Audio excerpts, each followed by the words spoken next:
We've just been going for 12 minutes and Thanks, Tag Fitty. We got you loud and clear. My mixers are telling me that you should have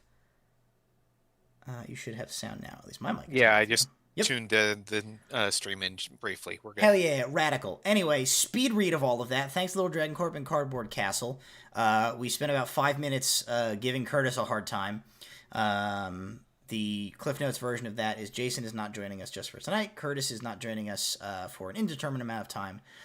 I will just be kind of providing the voice of Osrius as necessary until such a time as he's able to return. And the recap of tonight's session is that the party is in the Estelgath, a high security Ignean Empire prison that exists not on the regular material plane, but in a strange, shadowy, bleak realm. You are on a mission to break out Eniana Virin, alias Ygraine, a former general of the Brotherhood of Artanis, who was thrown in here when she turned against them, speaking out against their plots. You have come here to try and rescue her and get the information that she has on the Brotherhood. To that end, you have teamed up with Rogers and the boys, one of whom is a female tiefling by the name of Rana, who is a former prisoner of the Estelgath and potentially only ever escapee, who has a way out, potentially. You have brought them in and are now looking for Ygraine to try and find her, and the conditions of Rana's assistance are that you hunt down the Butcher of the Estelgath, an individual who also goes by a name that you are familiar with, Pendragon. Your goals are to find Ygraine, find and kill Pendragon, and then escape from the Estelgath. Zintris, you sent word to Ygraine, telling her that you were here. She sent word back to look for the disturbance, and her associate would then meet up with you and bring you to her. We ended last session as a hooded figure trying to purchase wares, food of some sort at a stall in one of the Estelgath's markets with a strange handful of glittering gemstones. Was turned away and then orchestrated a scene where a scuffle broke out that triggered the automated monstrosities known as wardens to fire a disintegration ray and dust a thug, a gang member. That individual turned out to be none other than Randall Sinclair, an individual from Bram's past, who years and years ago, during Bram's initiation into the Brotherhood, threw him off of the broad bridge in Adragolm into the river, saving him from being captured by the city guard during a failed heist. And I forgot to do this last week. I'll put this in Discord for you guys, and I will pop this up on the screen here for you guys. Here is a picture of Randall Sinclair, aged as he has, going gray around the temples. He has linked up with you. So that is Randall Sinclair.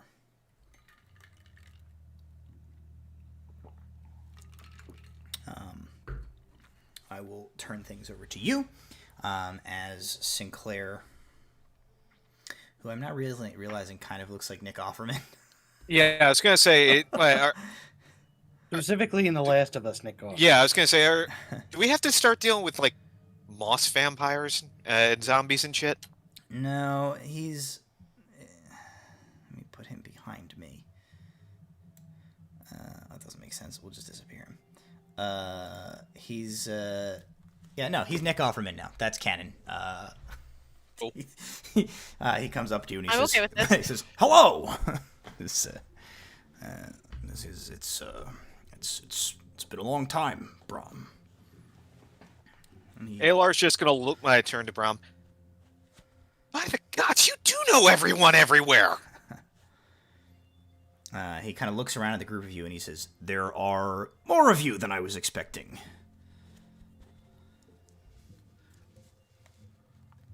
Yeah, don't travel so solo anymore.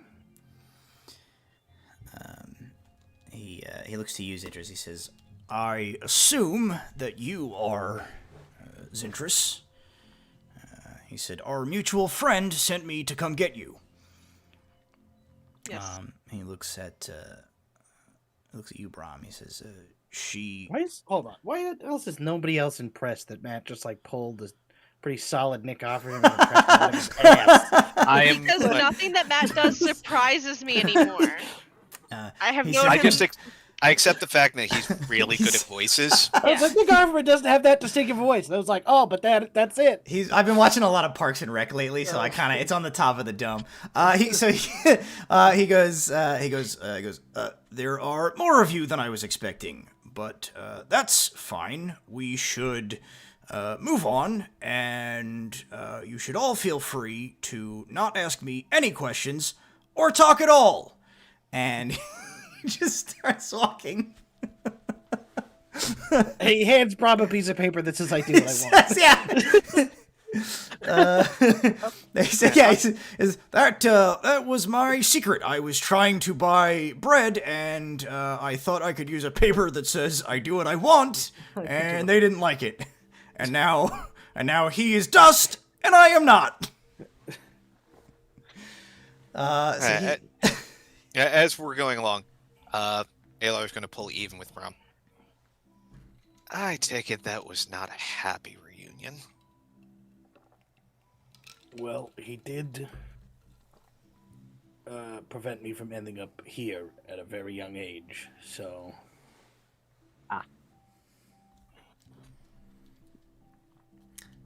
As you guys walk, he says, "You would do well to keep your eyes peeled. You will very quickly learn that our mutual friend is not popular around here. By association, I am also not popular around here. And by association of association, your lives are going to be very difficult." With any luck, will not be a problem very long. He says, "Keep an eye out. In case you didn't notice, I definitely just drew a lot of attention. Don't worry, that guy deserved it. He was an asshole. But I don't want to lead anybody back to our friend." Alar will drop to the rear of the group, and he's going to start, actively looking for threats. So he leads you guys down and sort of around and outside the spiral curvature of the settlement and construction that has been made into and on the outside of this rock formation that the Estelgath is on. If you will remember, the interior of the Estelgath is kind of tiered. The very top was pointed out to you.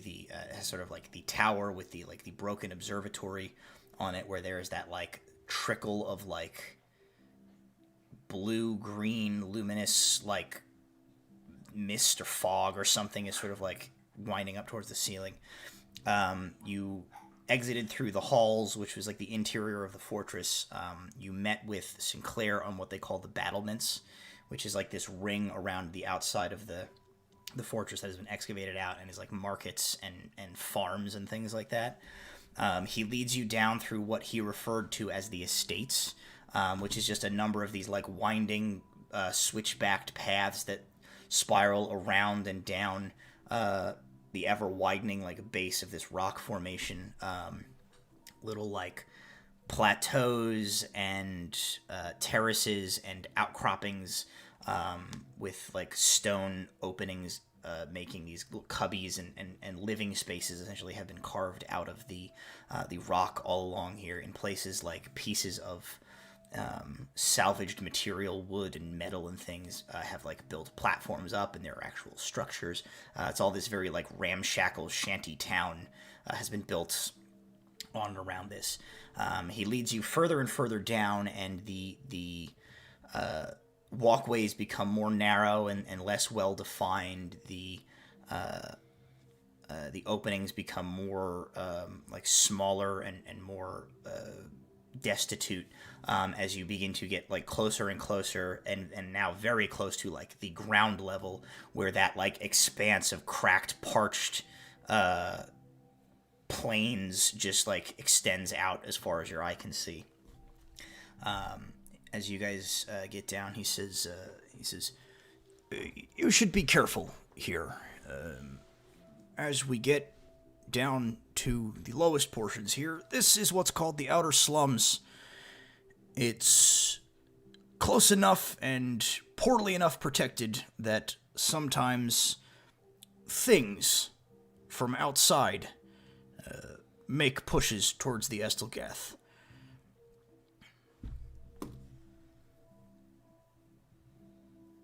He leads you, eventually you see, like, doesn't seem nobody's following you.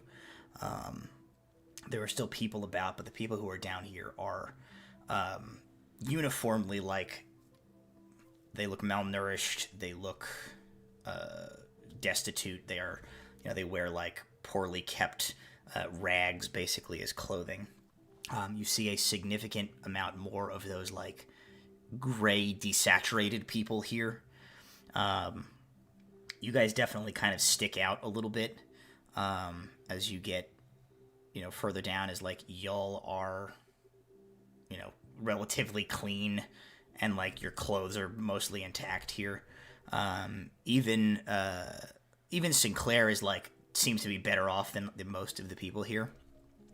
He quietly says to you, "The outer slums is where you go if you are unfortunate enough to get yourself in bad with the powers that be here. It's the lowest of the ground and the most dangerous, and he says, well, you've heard the expression that shit rolls downhill." He nods. He says, "Fortunately, it is also out of the way and easy to hide someone here. Not that we had any choice.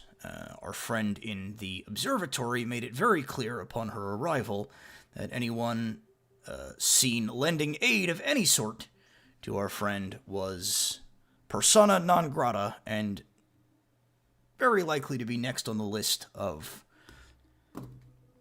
poor unfortunate folks to go up to the tower." He brings you to a rocky opening with a rough wooden door.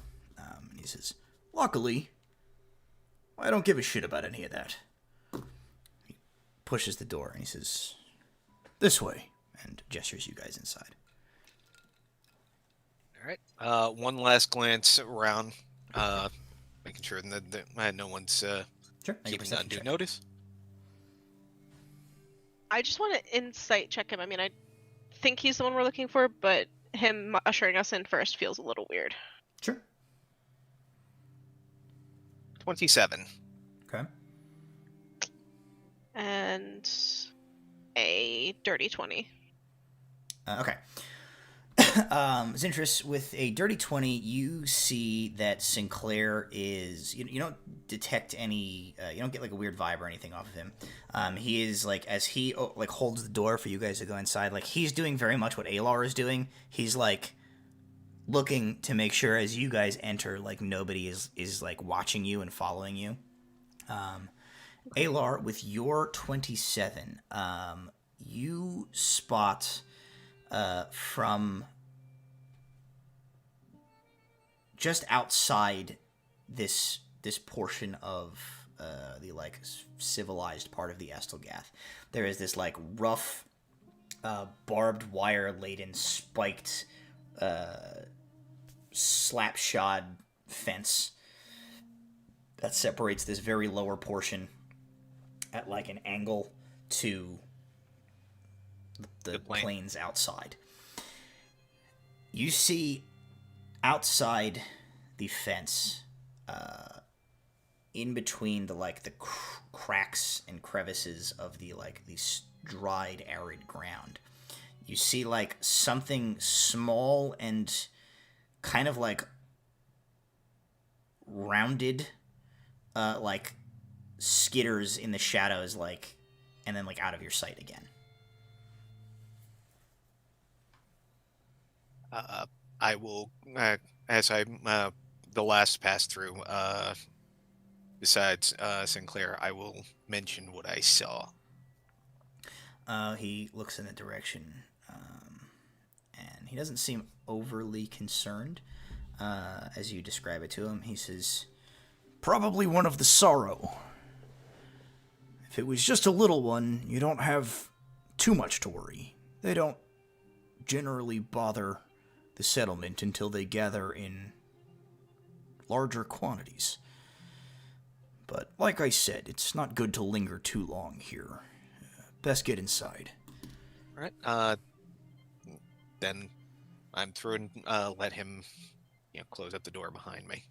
So he kind of like pushes it shut. It's not so much a proper door as it's like a series of it's just like a lashed together set of wood planks. He just shoves it back in front of the opening. You guys walk inward down like a 3 or 4 foot little like curved just carving into a slightly larger open chamber, no more than 5-6 feet across, like with all of you and Osrius and Rana and Rogers in, and now like Rogers is back with Walter. Back where with Walter? Rogers was going to stay with Walter as Walter retrieved his spell component from his. Oh, I forgot that we were doing that. Okay, yeah, so they're not here. That's fine. Even still, it's very cramped in here. And there is sitting in a chair at the back side of this little stone room. There is a woman. She is an elvish woman. She has kind of tattered, threadbare cloak and robes on, which does only somewhat diminishes the sort of prominent cheekbones and jaw structure of her distinguished features. That's Rogers and the boys. I have a picture of her as well. I'll pop that on screen and I will send that to you guys in Discord.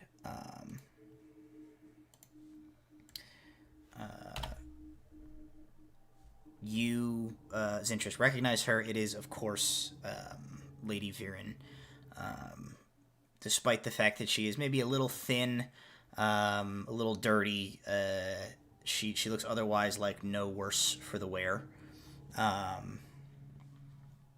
As she just sort of sits in this chair in this chamber here, and smiles a little bit as you enter into the. Actually, I can just put her over. Put her down here over Walter's place card. I can put Randall Sinclair back up there too. The Court of Osrius will be played by Nick Offerman. Nick Offerman is playing Osrius tonight. Fair is fair.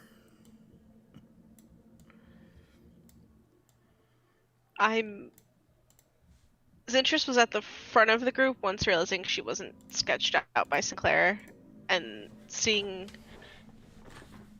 her there, she's frozen now, because this was the person that she cares about, and now she's found her in this weird circumstance after all of this. She breaks the silence after a few moments, and she goes, "You really shouldn't have come." Well, your orders were to find the fool's Errant and Abraham Repluck, and I found them, and they're rightly named in that they're fools, and that their best idea of messing with the Brotherhood was to come break you out for information and take you to Terra Libra. So that's why we're here. And I run over and I like just throw myself into her and hug her. She kind of, you know, I don't have the gives propriety. you a pat. She is definitely, like, you can feel under her, like, her robes and stuff. She's a little bony. You, after a few moments, she like gives you a pat, and then she gently sort of like I pushes back you me up. away, and Sinclair moves over. He holds out his hand. She like extends hers, and he drops that like small handful of those like glittering green blue stones into it. She sort of like tucks those back into a fold in her robes, and then from somewhere in his coat, he pulls out a loaf of like hard, rather unpleasant looking bread, and gives it to her. And she says, "I sincerely hope that whatever you did to obtain this was not too much trouble." And Sinclair says, "Not at all." And he like looks at you guys like. Fine. She looks to the fools to you guys, and she says, "You presumably know who I am and what my story is from your time traveling with Zintris. We do. Then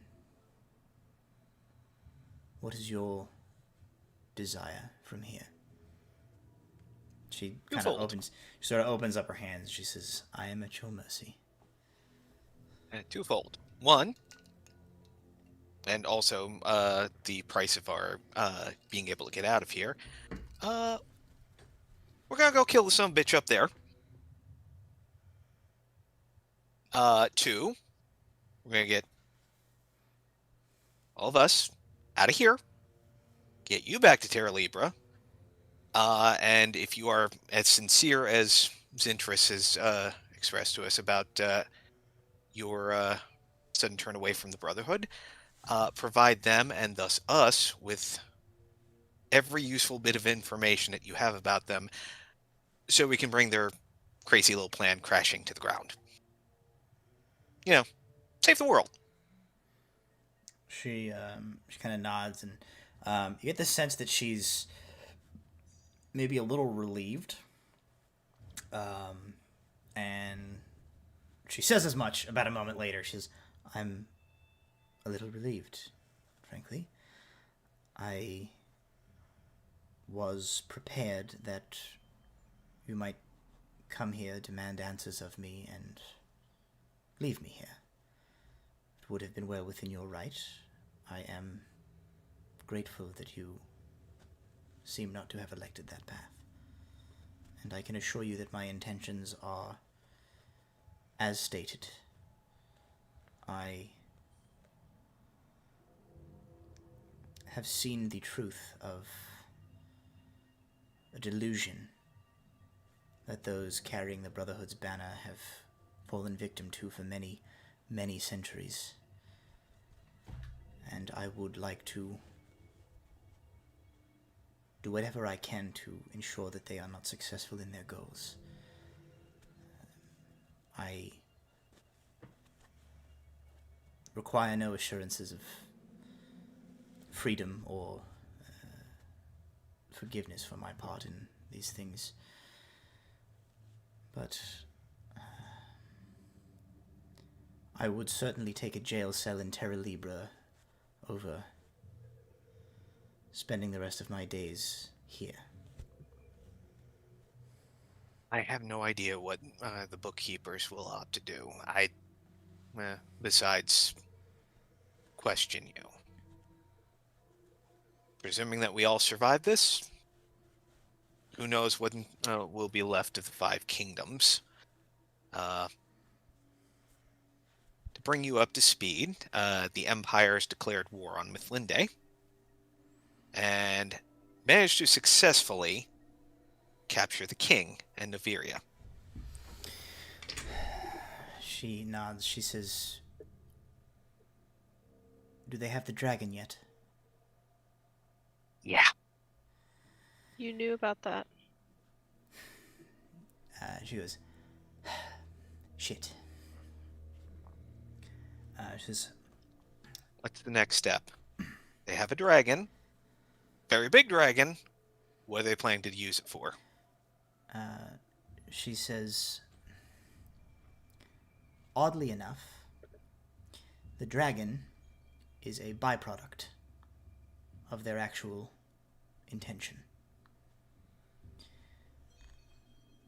She looks. She says,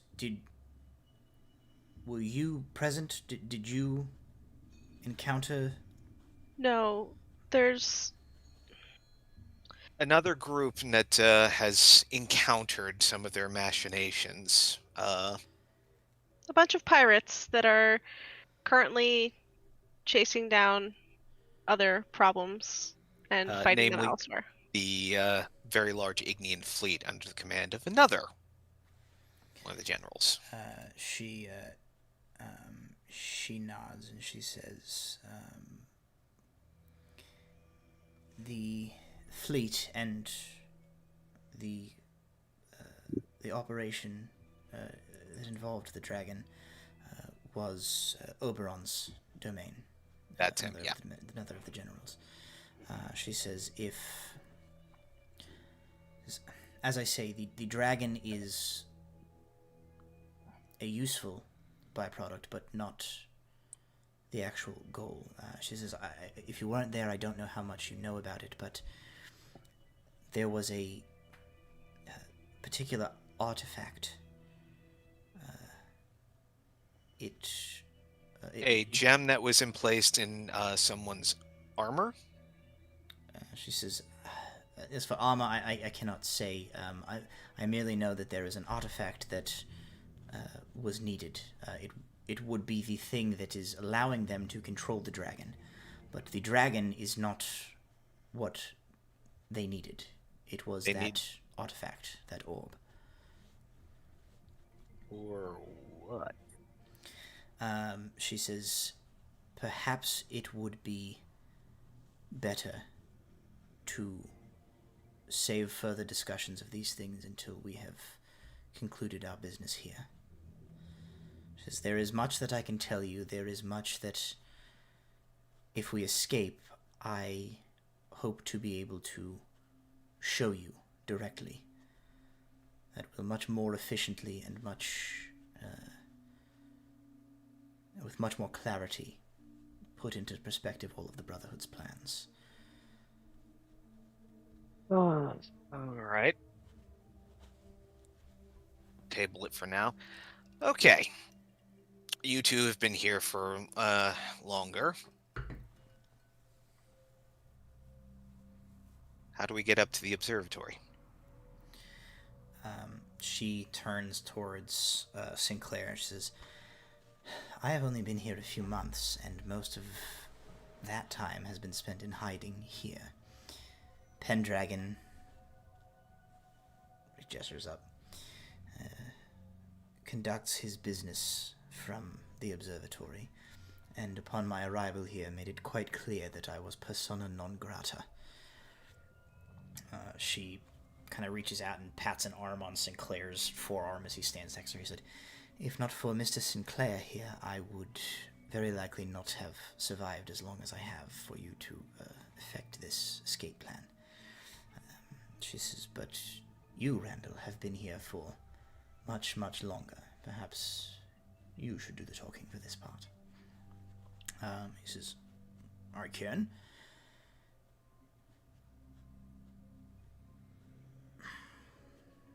The answer to your question is a little bit of a tricky one. Well, I'm glad you didn't say you don't.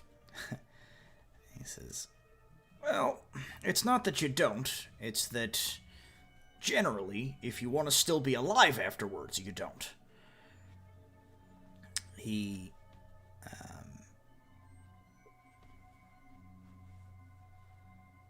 kind of like starts drawing with his finger in the floor and then like the dirt on the floor. It was like a roughshod design of the Estelgath. He says, "You saw quite a bit of it on your way down, but the only way to get to the upper echelons of the fortress itself is to go," and he kind of draws his finger, "back up the way we came down, through the halls, and then up into the tower and the observatory." He says, "I've been here for a time now. I've seen a lot of people come and go. Gangs take power, factions rise to prominence. The only fixture that has been here for as long as I have has been the Butcher up in his observatory. He is, as we all know at this point, a member of the Brotherhood, and he's in here doing something. The guards give him what he needs, leave him alone. In turn, he does his research, and he provides them with the means to control the populace in here. The floating monstrosities that you saw are called wardens. They are the end result. It says if you stay in the Estelgath long enough, and you survive, there's only one of three things that happen to you." Puts up a thumb. He says, "You become a Shadar, the gray people that you saw. You become one of the Sorrow, or you're unlucky enough to cross Pendragon, and you get turned into a warden."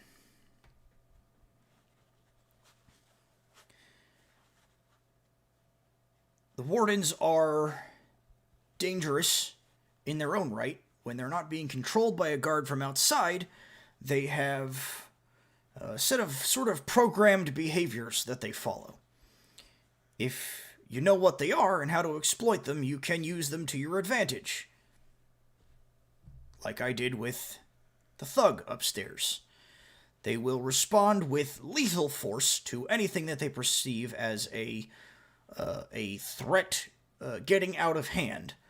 But as soon as they perceive that the disturbance has been quelled, they go back to patrol mode. He says if you're quick enough and clever enough to trigger one of them and get somebody else blasted, and you stop the fight, generally they leave you alone. The exception is that gemstone that they have embedded into them. It allows guards from the outside elsewhere to sort of pilot them from the regular world outside of the Estelgath. There are several of them always guarding the entrance into the observatory that are always kept active with outside guards in them. So you can't really spoof them the way you can the wardens in patrol mode. He says, theoretically, you could try to scale up and around the outside, but I don't really recommend that, as it's a pretty treacherous climb. He says, how you want to approach it is up to you. The potentially easiest way to get in would be to do something that gets Pendragon to bring you up there. Such as reveal who we are. He says that, or you could create some kind of a diversion that would pull the guard away from the central entrance to the tower and allow you to sneak up. He says, however you want to play it is your call. But several wardens positioned at all times at the only entrance up to the observatory is what stands between you and your goal. That, and presumably, the fact that none of you have weapons or equipment with you with which to flip out your. He says, Yep. Okay, nice. He says, It's a start, at least. This is, be prepared for the fact that I've never been up there myself, but Pendragon is rumored to have a pretty freaky laboratory slash magic murder chamber up there. All right. Back to you, Ukraine. What can you tell us about Pendragon? She says, unfortunately, very little. She says, as with much of the Brotherhood, it operates largely by being isolated. Cells below a certain point know nothing of each other, or even, for that fact, about the Brotherhood's true nature. She gestures towards you, Bram. She says, as was your experience, Mr. Replock, if you are beneath a certain rank of in the know, you are kept rather in the dark. She says, I, as a former member of the highest ranks below Artanis themselves, was even kept in the dark about a good portion of my fellow generals' comings and goings, their identities, things of that nature. I know more than likely anyone else alive outside of the other generals themselves, but even my knowledge is limited. I know that Pendragon is an arcanist who specializes in the manipulation of energy conduction. This is something to do with moving the flows of magic from one place to the other. It is his life's work. She gestures outside. This morbid bit with the wardens and this flesh tinkering is, as far as I know, merely a sick byproduct of his research. His goal has been to find a way to successfully channel a large enough quantity of power to achieve something. Says all of us had our part to play in Artanis' master plan. Part of it required a tremendous amount of energy to be gathered, stored, and then redirected. It has been Pendragon's project for decades to find a way to make that possible. And for whatever reason, he has been conducting that research from in here. She says, I, in fact, only learned that Pendragon operates from inside the Estelgath when I myself arrived here and found that information out firsthand when goons acting on his orders banished me to the lowest and most dangerous part of the slums here.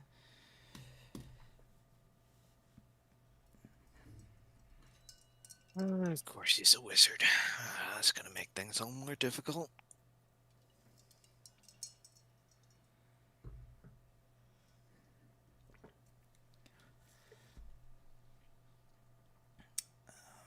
Okay. She says, for whatever it may help, I know a few things about his personality through the grapevine of interactions. He is, by all accounts I have ever seen or come into contact with,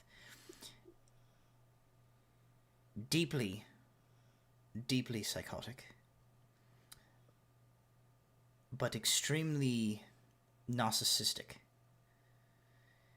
He is hook, line, and sinker dedicated to the grandiosity of the Brotherhood's objectives, and he is convinced of his own superiority in seeing those objectives through. Perhaps to his own detriment, if you can somehow play into that, you may be able to manipulate him to your advantage. She says, at the very least, I would certainly not discount the playing the card of getting him monologuing if you get into a situation where you fear you need to buy a minute or two.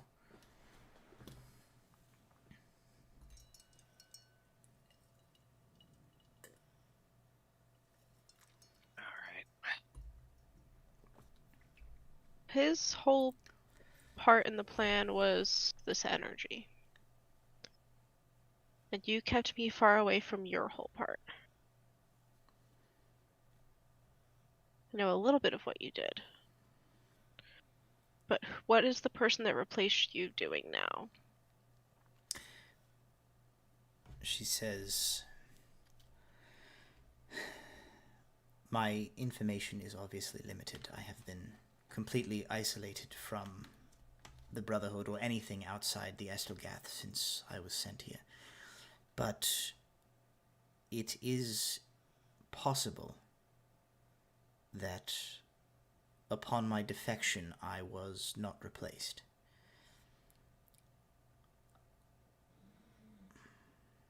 I wish to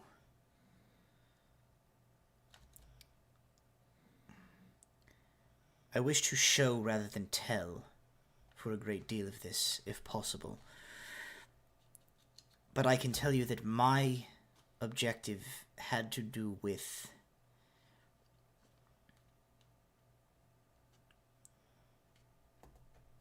intelligence gathering of a rather unique nature.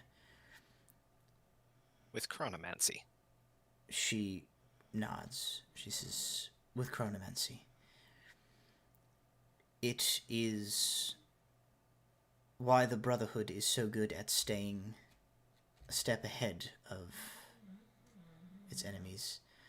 It has access to information from the past thought lost. It is also why I chose to defect.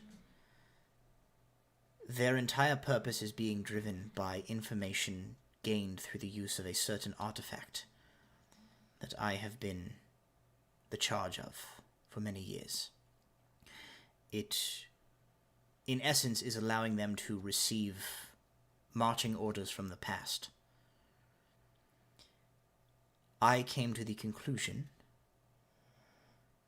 however, that they are being misled about the ramifications of the actions that they are undertaking.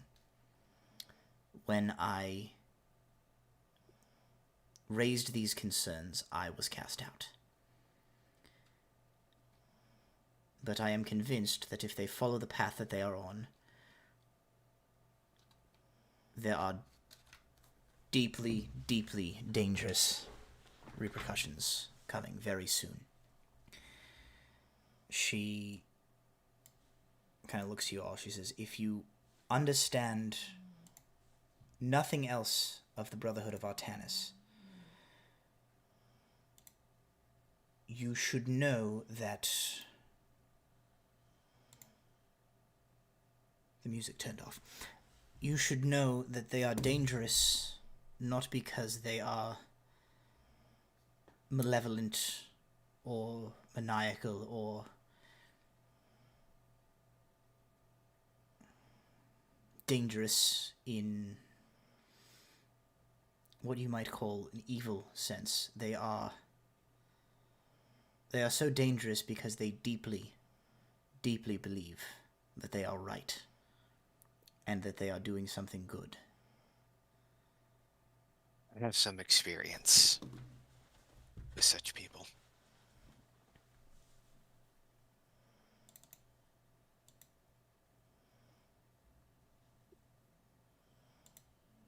All right. I look over at Rana real quick. Just to see how she's doing with all of this. She's kind of got her hood up and she's sort of just like as much in the corner of this little chamber as she can be, just pretty stoic.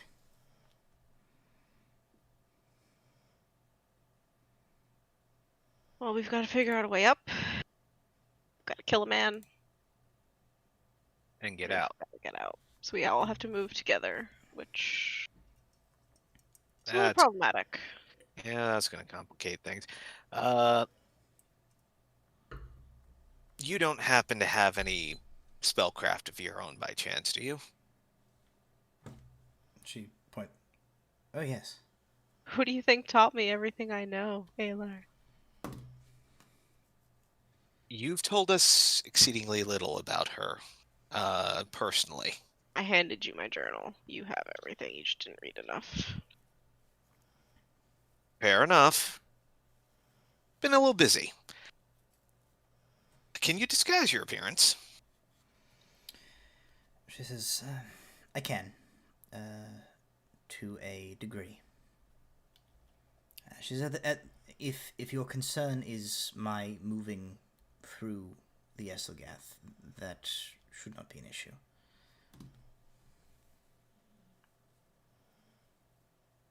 Is the issue when we get to Pendragon?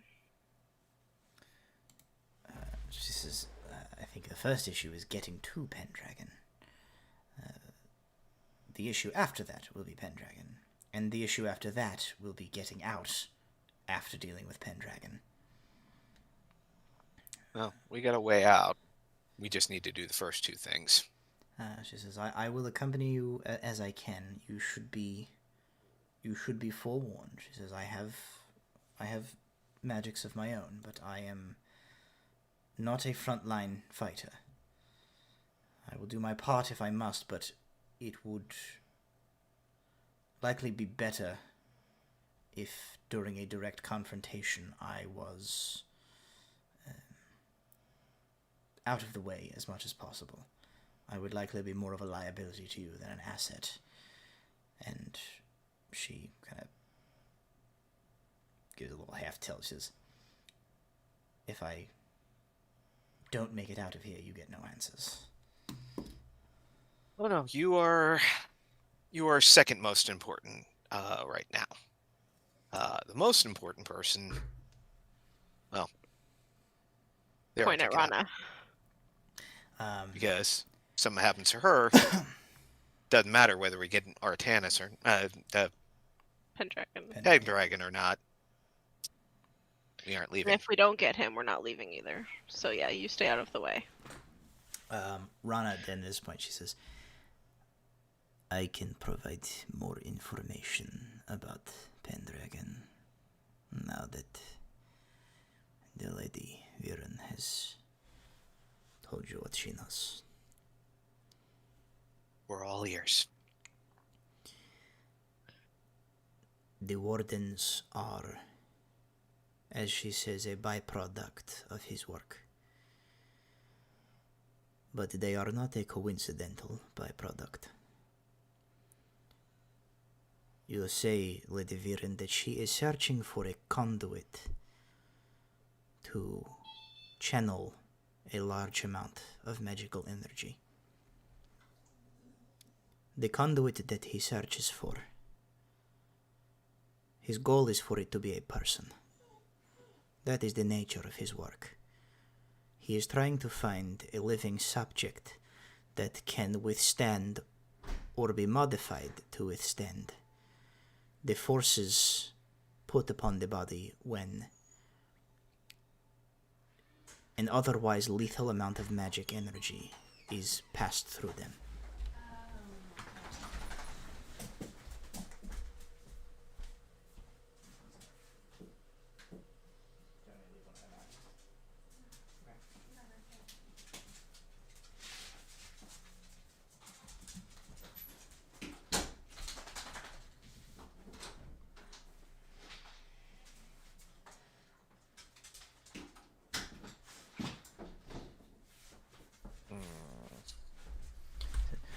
Sorry, I had to deal with some dogs off camera for a minute. She says,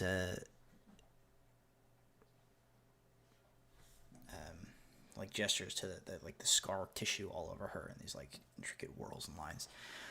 She says, "This is what was done to me, and what has been done to others in his experiments. He works to modify the physical form to enable it to transfer large amounts of energy." She says, "There is also, you mention the lantern. Yeah. You encountered one." Yeah. Not a fun experience. She says, "I was not aware that they existed outside of here." Oh, good. He's got more of them here. "He has a lot more of them here." She points out out the door of this little hovel and like up towards where you know like the top of that tower to be. She says, "I cannot pretend to understand it, but this energy that he seeks, I think that is the entire point of this place."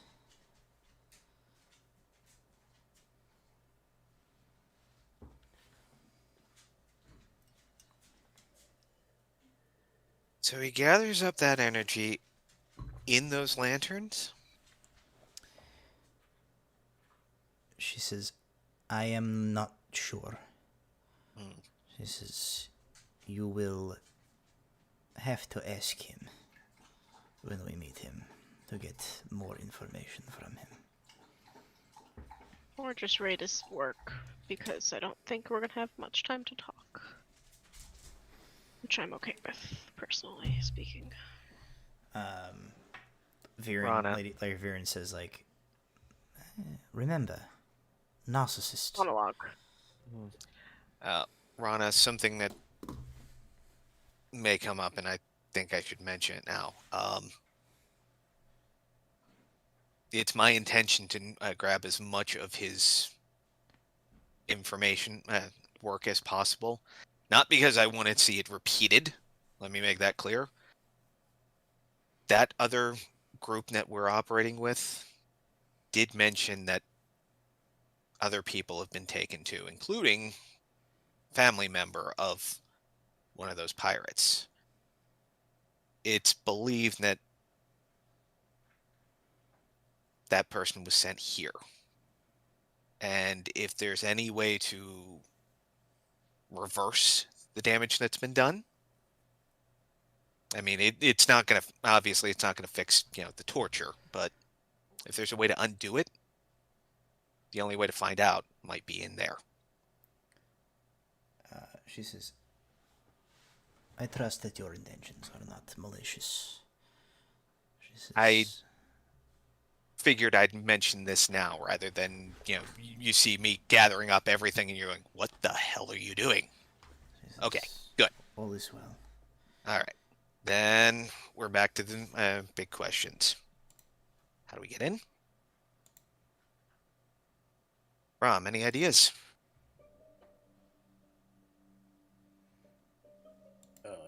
Well, at the very least, I can fairly convincingly make myself look like an elf. So that's definitely probably going to help. No. We got one Distractions. distractions. And if all else fails, Hey, we're those idiots that have been messing with your plans. Hello. and if he's as much of a narcissist as you said, lady, then he definitely will want a chance to gloat over his grand victory against those who would dare. Osrius says, "We need weapons." That we do. Like, I'll punch a guy to death with my bare hands, but probably better to get weapons before we do this. Mr. Sinclair. Arms and armaments. You've got a couple of options. There's a few dominant factions here in the Estelgath. You can try your hand with any number of them, depending on what route you want to take. The magpies are scavengers. They venture beyond the safety of the fortress here into the wilds. Oftentimes they'll bring weird and interesting things back. As such, they've got deals with some of the other factions to properly defend themselves. If you can convince them, they might be able to provide you with equipment. This is the benefit to them is that they're probably the least likely to be that concerned over Pendragon's wrath. They're also the closest by. They operate here, out of the slums. He says, the current dominant faction in the Estelgath are the Crimson Talon.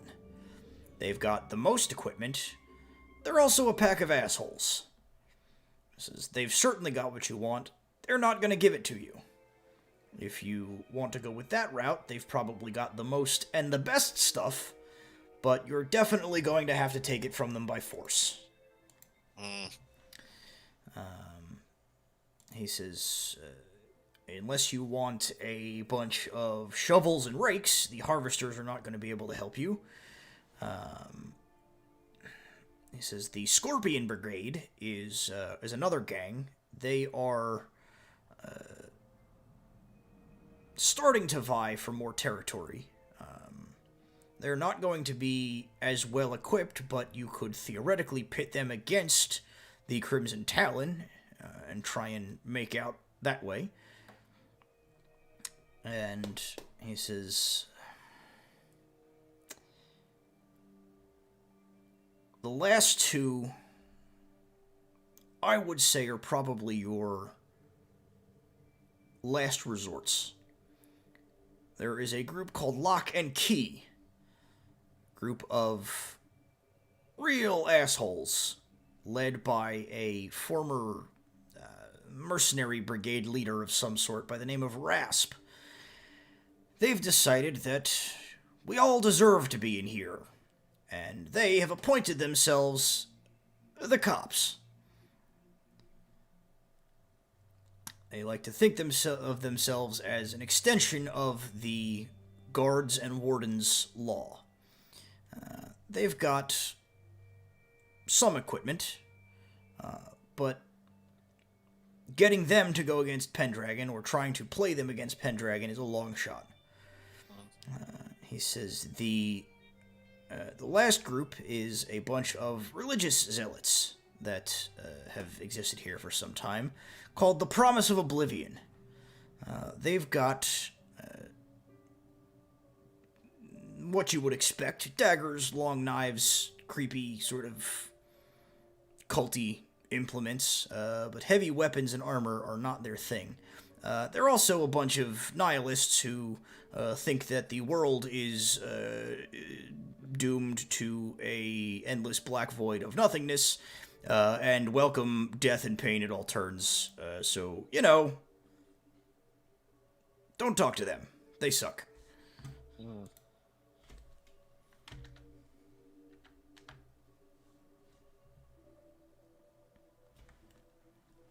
He said, for my money, see if you can convince the magpies to give you something, or try and start some shit between the Scorpion Brigade and the Crimson Talon, and make off with some equipment while nobody else is looking.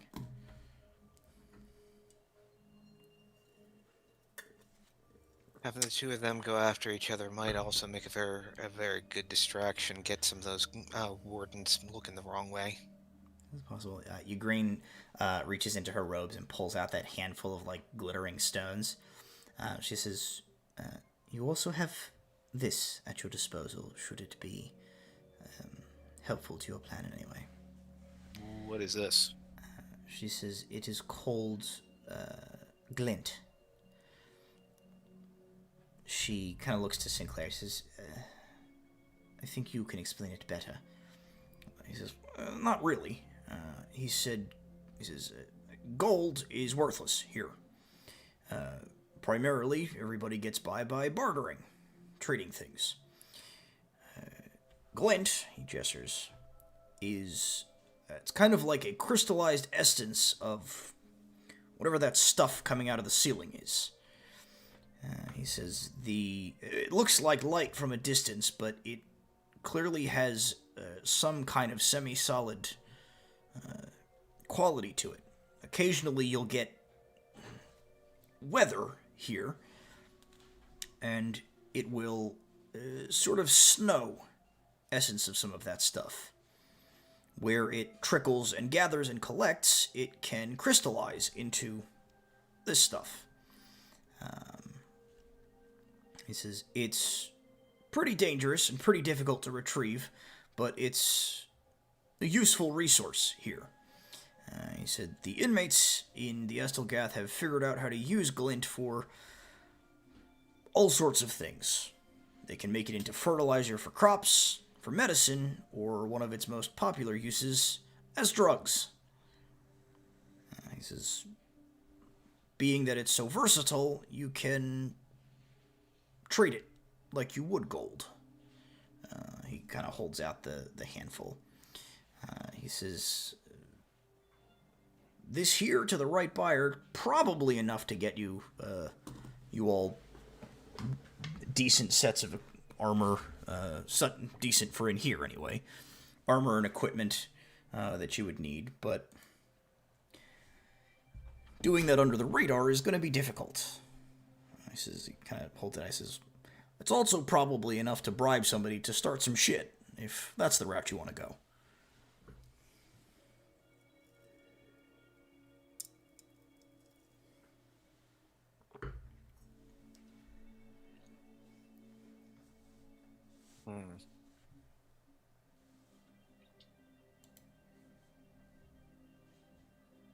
I like to back pocket the idea of sending those two gangs against each other, since that might be large scale, that might draw attention.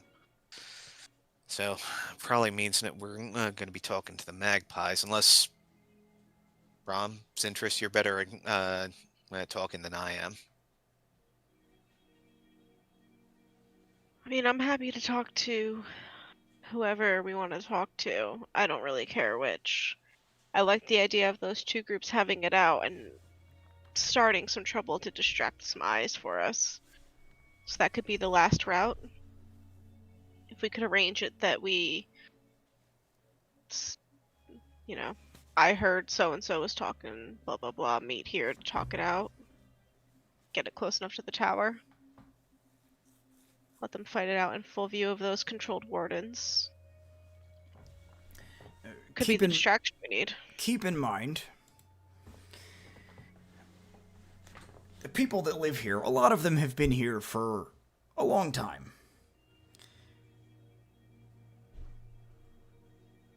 There are rules to how you conduct yourself here so that you don't get disintegrated.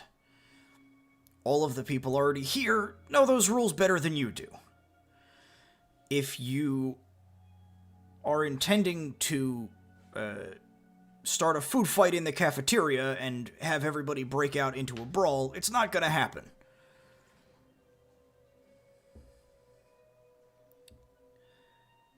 He says, it's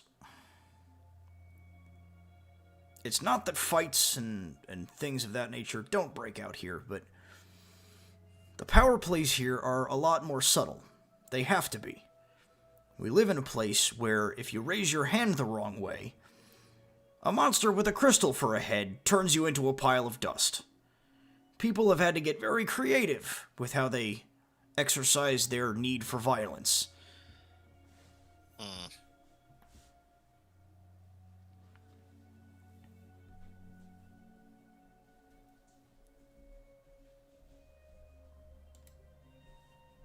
Okay.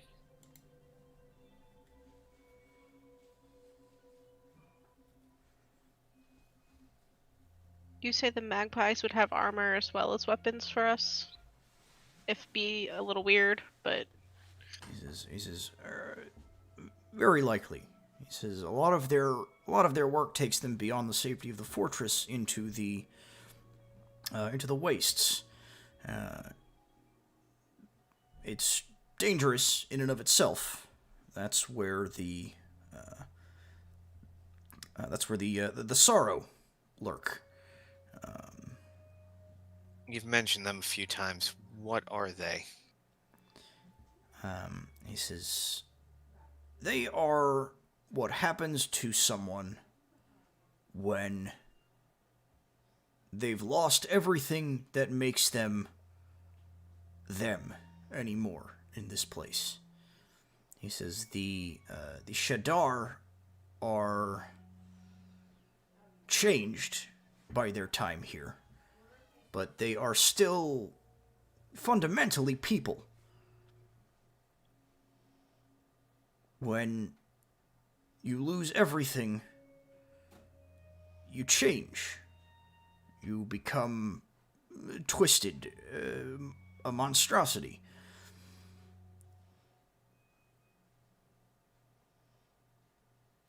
There are different types. They're all dependent on the person they were before they changed, but the sorrow are not people anymore. They're just embodiments of desperation and dark feelings. Is the best way I can describe it. If you start to turn, frankly, the better option, in my opinion, is that the people here take care of you, rather than turn you loose into the wilds. Better to be nothing than to be one of the sorrow.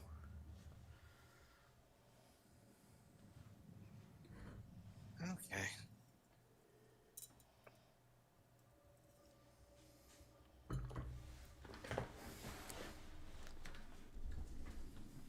Then yeah, probably the simplest solution would be to try and talk to the magpies. That way we don't have to run the risk of setting off one of the gangs by saying the wrong thing.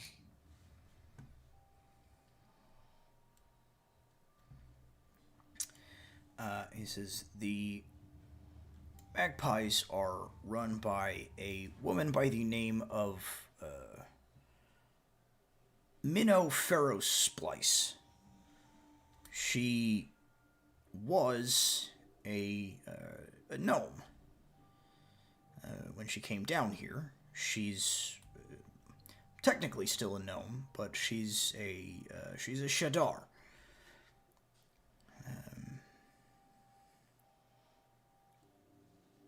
Reasonable in all of my dealings with her over the years. She's helped me out of a pinch or two, helped me to get my hands on some interesting things. I've kept my distance from her these last few months since my known association with Miss Viren here is bringing misfortune onto anybody who is seen to be too close with me.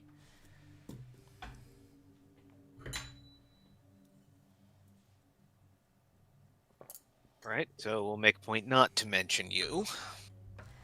Now he says, or maybe in mention private you to and- her you can mention me. I just don't think I should accompany you to go talk to her. I was going to suggest the two of you stay here for the moment anyway. Yeah. Probably you as well, Rana, if not return to Rogers and keep some Walter. distance. Yeah. Rana says, I can travel back to the battlements and find Rogers and Mr. Walter to bring them back here. That's fair. What I'm thinking they might want us to do, I'd rather you especially, and Rogers as well, probably not get involved in. I figure they might want us to do a trial by fire, or some other such favor. Which case, um, as we've already stated, you're our ticket out. So you, of all people, should be placed in the least amount of risk. This is fair enough. I can easily maintain operations here in the main part of the Estelgath. Remember, besides Mr. Sinclair, was it? I have the most experience here. I am in no danger, so long as I am in the main portions of the Estelgath, I think. I figure between that and having Rogers watching your back, you're probably as safe as anything right now. So, we're gonna do what we usually do. Something stupid. I look at Ukraine and I just go, yes, this is what I've been doing for months. She says,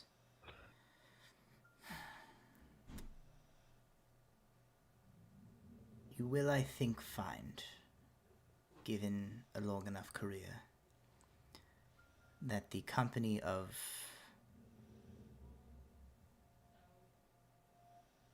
a group of fools who prefer to improvise is much preferable to a group of pompous zealots. You're not wrong, but I'm not gonna lie, I miss my chair and our good ink and that tea that you used to make. And I start moving towards the door. As you guys leave, says, Randall, if you had to get a man disintegrated, you couldn't have tried to get tea. It had to be bread. And he goes, sorry. And you guys head back outside. The instruction that you are given is that if you head just a little bit further down and like a quarter turn around the base of the Estelgath's mountain, you will get to the border encampment where the magpies base their operations. Okay, you two. Osrius as well, but especially you two, since you are so good at persuading, if not out and out lying. How do we want to play this? Bram. I might be good, but he's got better plans than me. Usually I just find my way through it.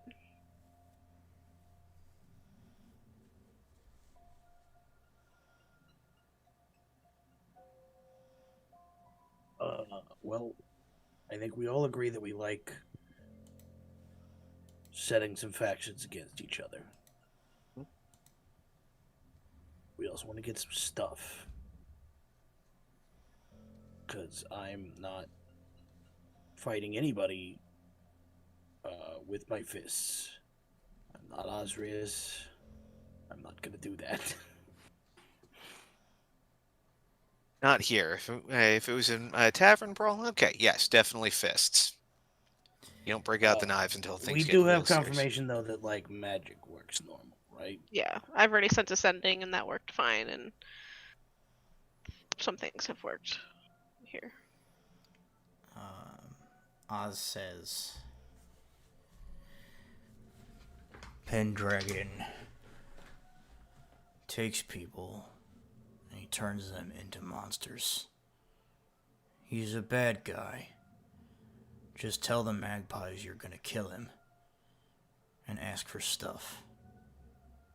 Seems simple. Let's hope it is that simple. I mean, Sinclair did say they're the ones least likely to be concerned over Pendragon's wrath and well-being, so I think if push came to shove and we had to be honest, and I'm not that all opposed to being honest up front and saying we need some shit, help us out. All right. I mean, we don't know what they'll want, but we do have the glint. Worst case scenario. Oddly enough, let's try the truth. Oh goody, something new.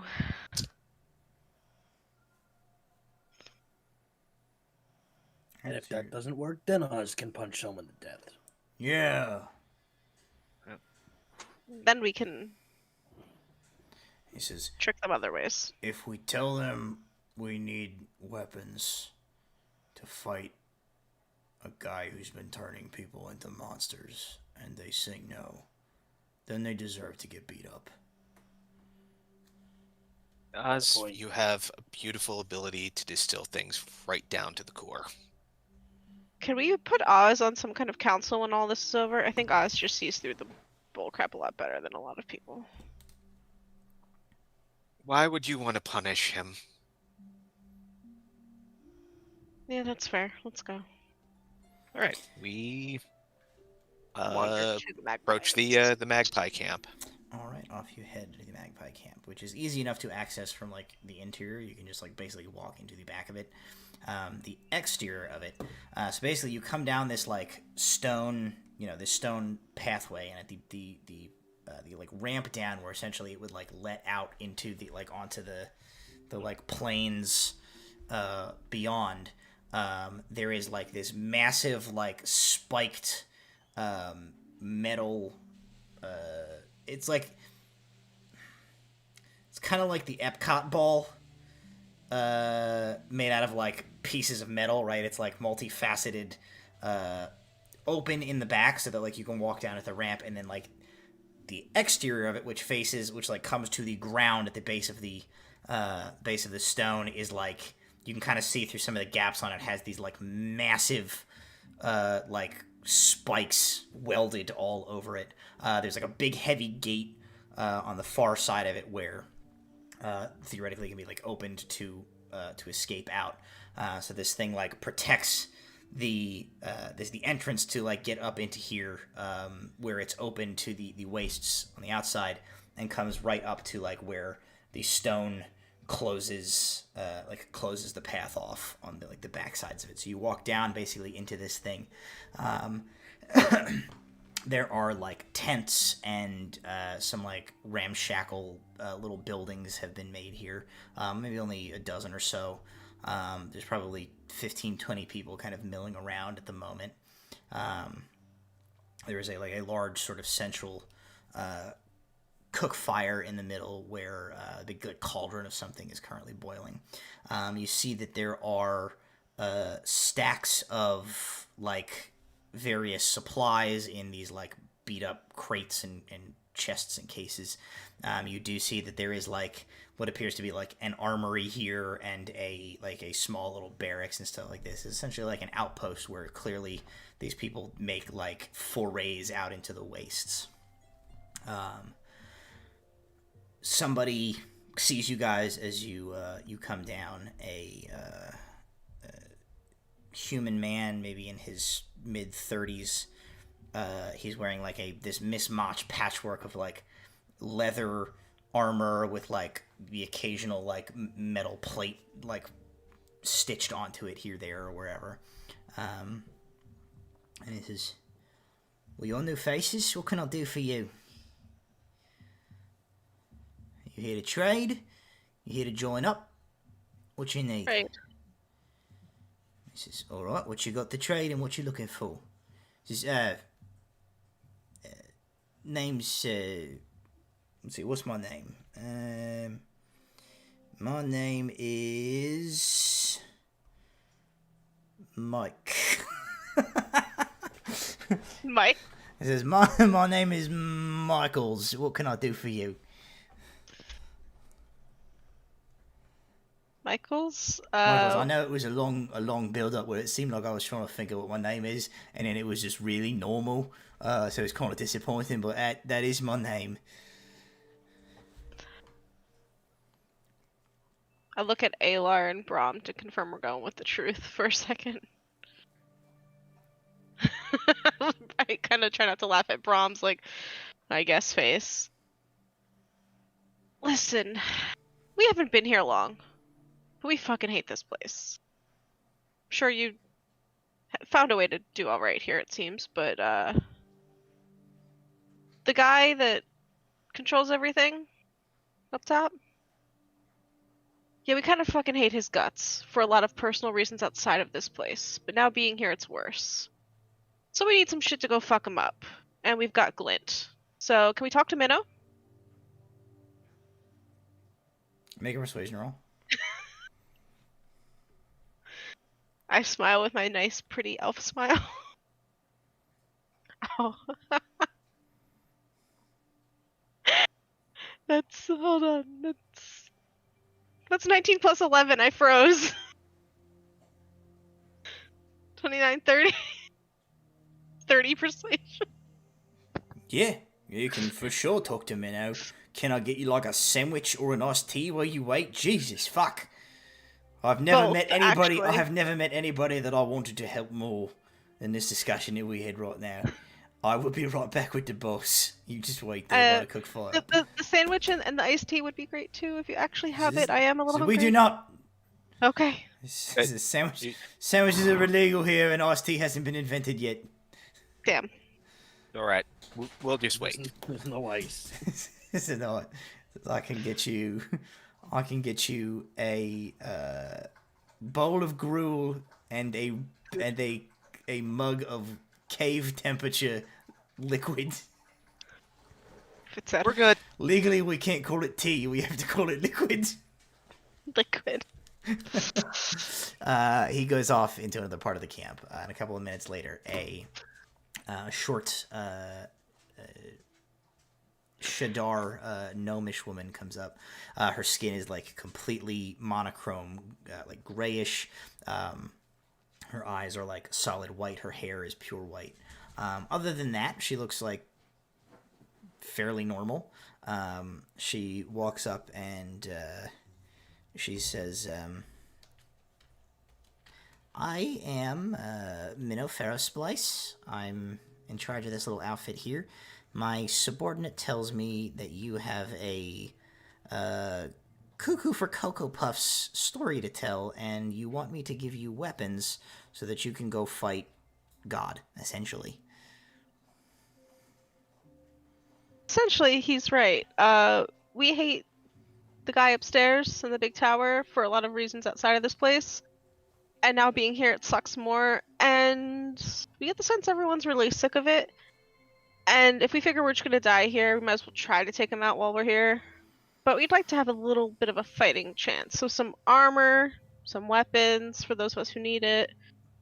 Just to make it interesting. At the very least. And none of this will come Ever back to comes you. back to you. So I've got a couple. Also, before you answer, just know that we're very good at making people dead. That's not a threat. It's for him, not for you. Yeah. We've done this quite a bit, and that's why we're here actually. So She says, okay, well, I don't know what your beef is with the butcher. I can't pretend that the idea of him getting made dead bothers me all that much. His name is the Butcher, for shit's sake. I think we can all agree that everyone's life would be better if people, by and large as a rule, whose name was the Butcher, didn't get to continue doing the things that they like, and instead did the things where they're dead. So I don't have a problem with that, necessarily. What I do have a problem with is, I don't know who you people are. All I have at this point is this guy's endorsement that you're very good at making people dead, and this guy's endorsement of that he's 14 feet tall, and looks like he weighs about 1,000 pounds. Alar's gonna crouch down at her level, lean a little bit close. A mutual acquaintance of ours recommended we speak with you, Sinclair. And So he leans what was back. the name of the general guy that Oz handled? That threw off a tower. Christ, I'm gonna have to go back and look at it. Hold on, I'll find it. You answer as no. My instinct was General Talia. Atarandel. General Atarandel. Tarandel. Also, you ever heard of General Atarandel? I'll make her make a history check. Maybe. Well, he was a big time general for the Empire until he had a date with our friend here and Gravity. That true? You kill a big time general? I'll just goes. Yes. Okay. We've messed up a few Empire Look, towns, strongholds on the way. Look. All of that is well and good. You're new here, so you haven't learned this lesson yet. Whatever you did before you came here doesn't mean anything. All right, what can we do for you? It happened before you came, and I have no way to verify that all the things you say you did are true. I have. You ever heard of something called YouTube? You could watch all of it. There's 158 of them. It's gonna take you some time. I have at least 3 guys in my company that said that they have personally stolen stuff from the Emperor himself. That's about right. I'm about 95% sure that 2 of them are full of shit. Jeff is extremely crafty, though, so there might be some validity to that story. But anyway, that's my first problem. She looks at you and she says, Sinclair's endorsement helps. He's been here a long time. I know he knows his stuff.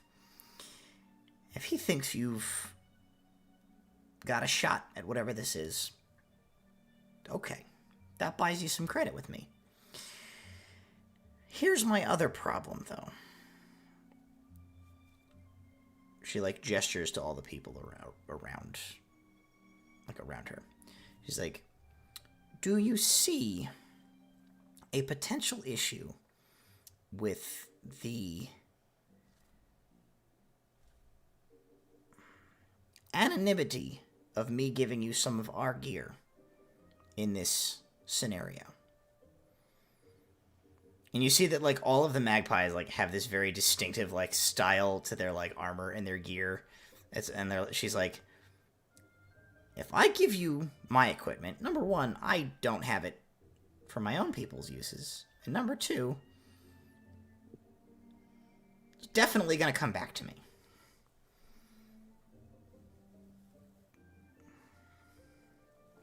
Says, however,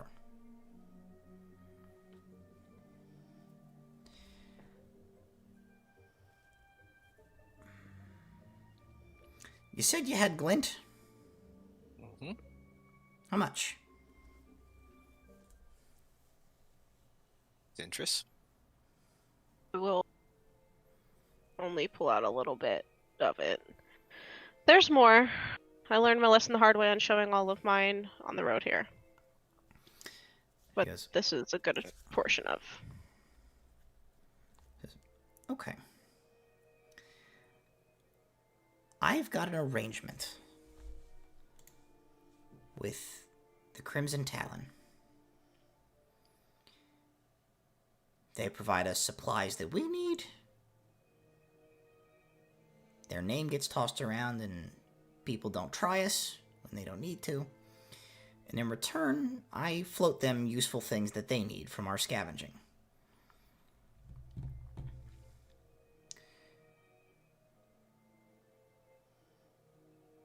I can make an arrangement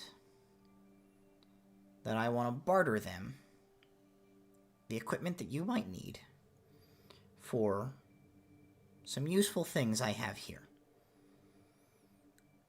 He says, all of our work is done by dead drop.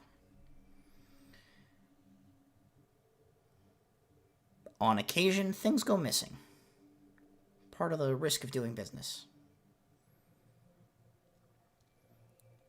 If I were to arrange to trade them some material, and leave my stuff at the designated spot, get confirmation that they've left their stuff, and then that equipment were to be intercepted, who's to say it wasn't just a random coincidence? No fault of mine, of course. And Okay.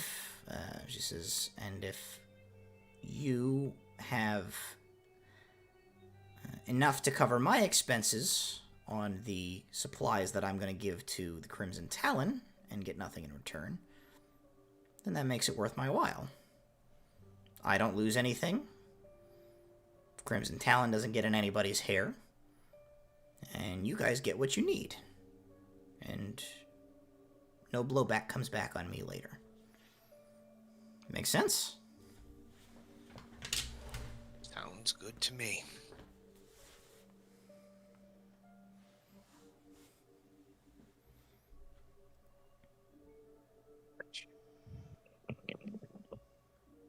Sounds fair.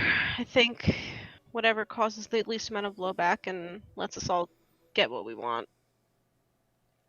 It's the best deal, right? Says, I don't know. I mean, as far as I can tell, you're all going to go get yourselves blown up by the butcher's henchmen, but that's your business. I just don't want trouble for myself after you're dead.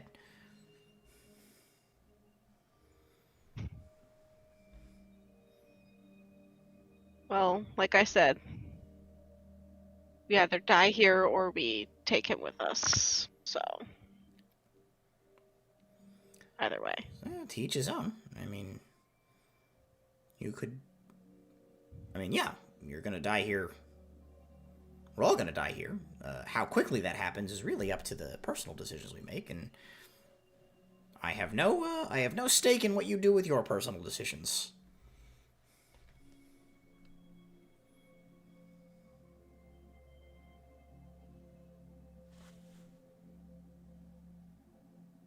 How much do you want?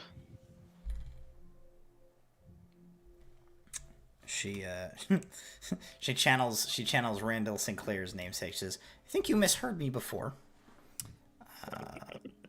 I think what you said, I think what you heard was, give me an amount of the glint that you have. What I said was, how much you got."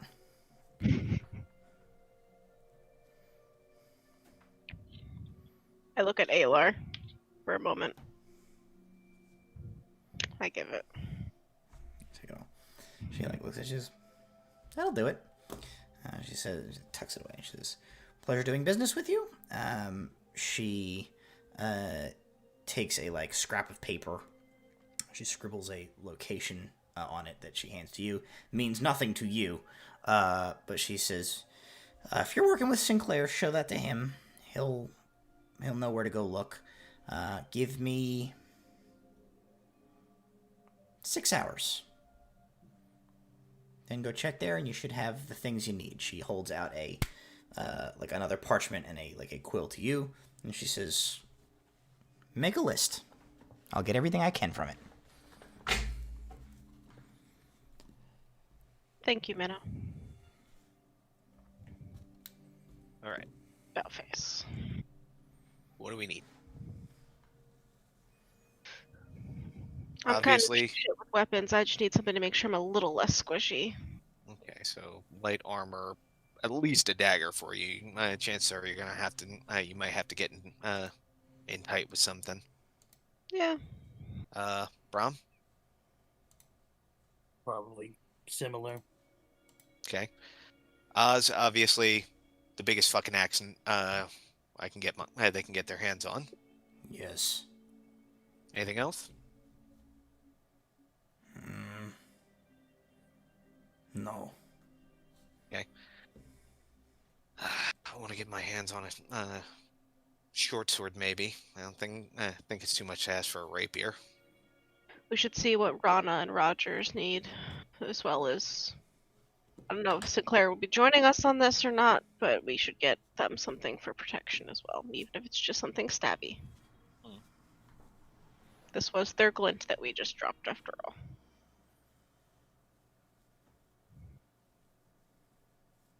Well, we need to get this list back to her as quickly as possible, so, Not that far from where we were, right? No, not 5-minute terribly. walk. Alright, let's... Run back real quick and maybe by that point just hand wave the getting of a list together and coming back with. Yeah. Rana, uses a crossbow as her favorite weapon. She can use like daggers and knives and pointy things if necessary. Rogers is fine with a short sword. Sinclair does not require anything. He has his own stuff. He's been here a long time. Okay. He's square. Alright, Lady Vizarin, I assume light armor, maybe a dagger if necessary. She says, yes, I don't anticipate putting you into the middle of combat, but combat has a way of finding people, so... She says, yes, it's all well and good if you're able to acquire it. It won't hurt. Okay, so... I mean, the more we put on the list, she said she'll get what she can, and then we can divvy it up from there. Yeah. 1, 2, 3, 4, 5, 6 sets of armor. As many daggers, 2 short swords, 1 giant axe. Okay. Suppose. And Rana. can crossbow. Or Do you want one? necessary, I can use Toll the Dead.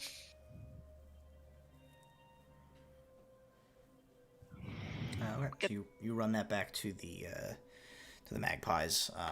That's all fine. You have essentially 6 hours to kill. Sinclair says at some point Rana did. You talked to her here, so like Walter has now returned as well. He basically, the only thing he adds to the list is like as something as similar to a shovel as can be acquired is like fine for him.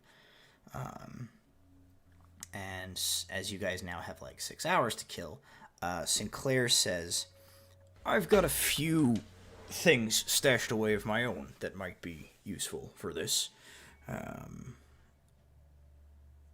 Probably best not to go out on any numbers, but I can go acquire those things and then bring them back here. Bram, would you be interested in accompanying me? I guess.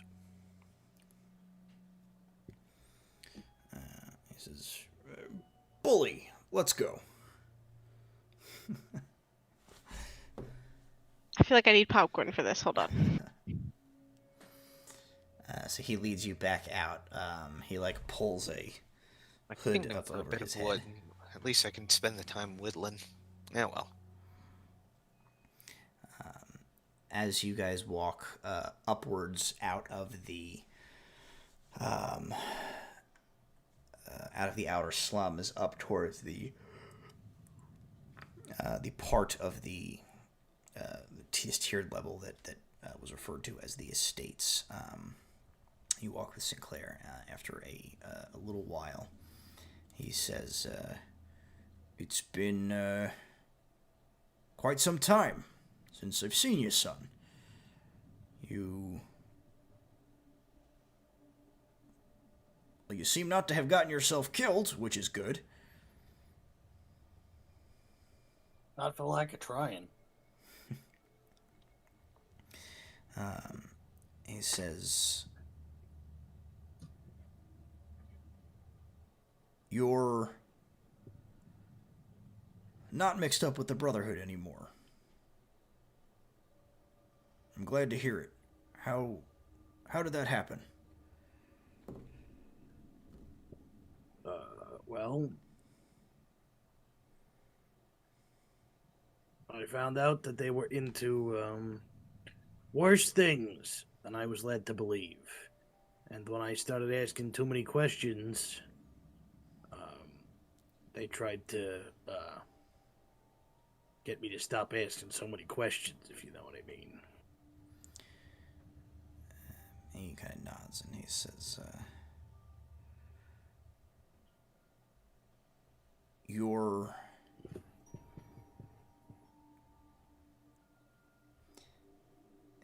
he looks at you a minute and he says, Your decided lack of a few specific questions in this scenario leads me to believe that there is maybe some information that I thought you would have at this point that you don't."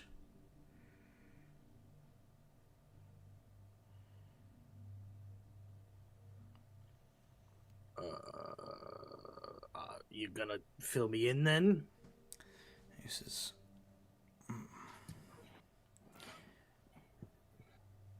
"Yeah." He says,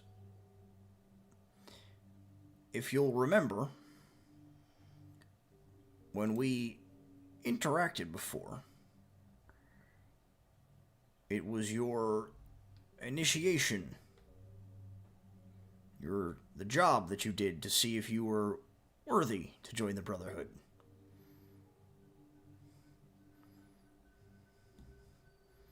He's like,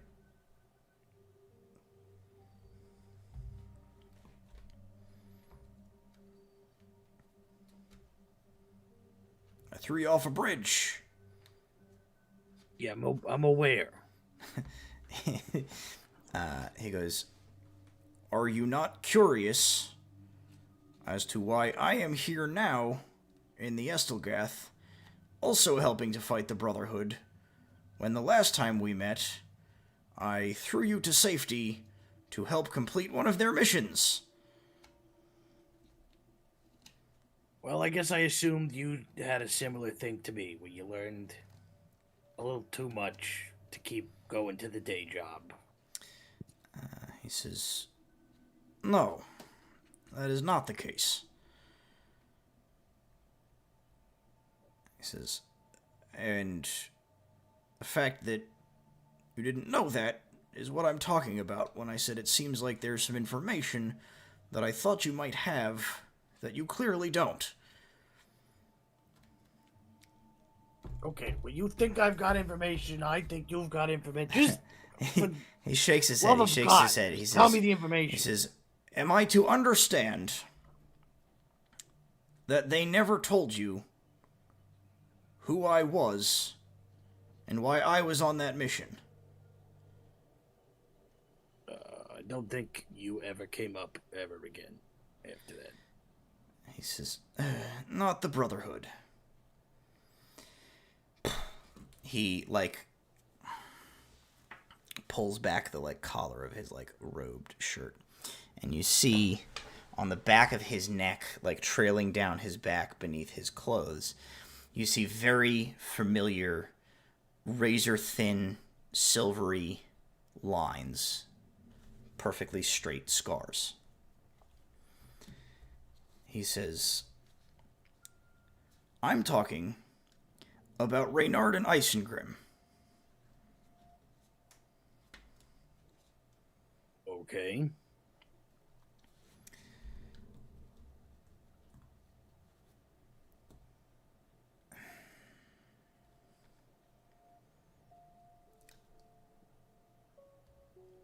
How old are you, Bram? It's a good He says, question. hang on. Let me be clear. Because I just got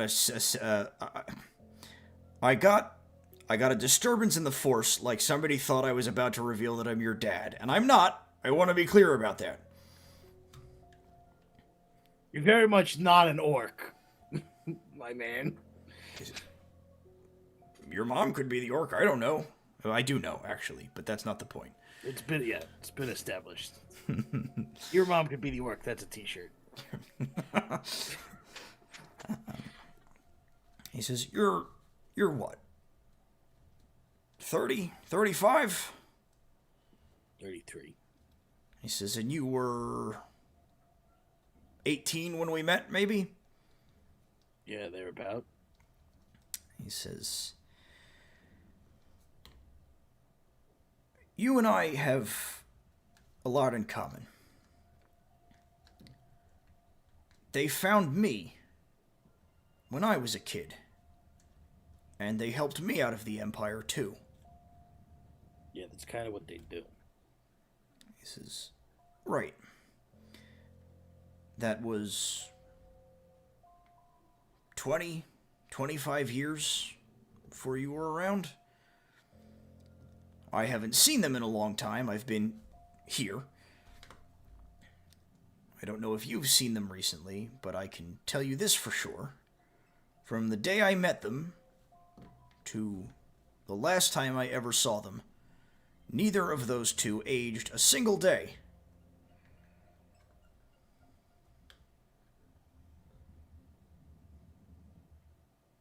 Well, one of them is an elf, right? And the other one is human? Mm-hmm.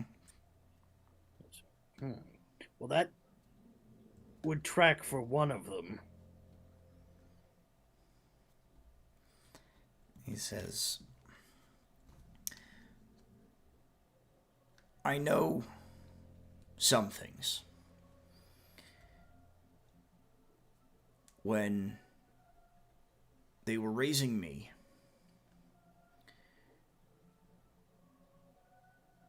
they shared some information after I had been out on my own for a few years. They told me what the Brotherhood of Artanis was. They told me about you. And they told me a lot of things that two nightclub owners who have a side job smuggling escaped slaves out of the Empire probably had no business knowing.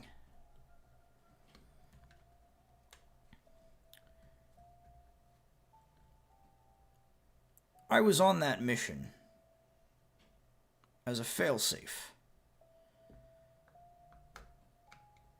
About a year before it went down, they came to me and they told me that the time was coming when the Brotherhood was going to find you. They said that they were going to do their best to keep you from falling in with them, but that a friend of theirs had told them that they were going to fail. And that friend of theirs was very rarely wrong about things. I swear to God, if you say Torian Adrian, I'm gonna fucking lose it. He says, that I don't know. They didn't tell me. I don't know who that is. He says, he's a pain in the ass, but anyway, moving on. He says, what I do know is that they explained to me that it was very important that if they couldn't stop you from falling in with the Brotherhood, you needed to be bought enough time to realize what they were on your own and get out.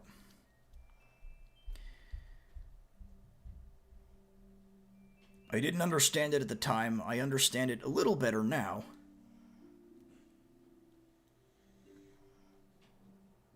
But I trust them. I've always trusted them. Even if it meant I was going to end up here. I worked my way into the Brotherhood, and I made sure that I was on that mission when they finally went to get their hooks in you.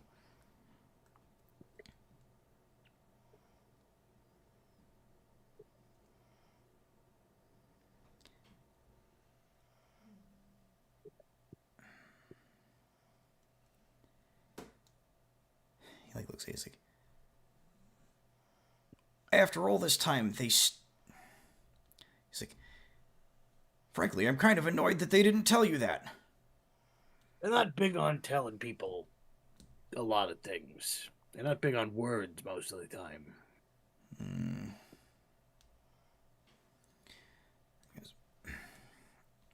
Well, Wait a minute.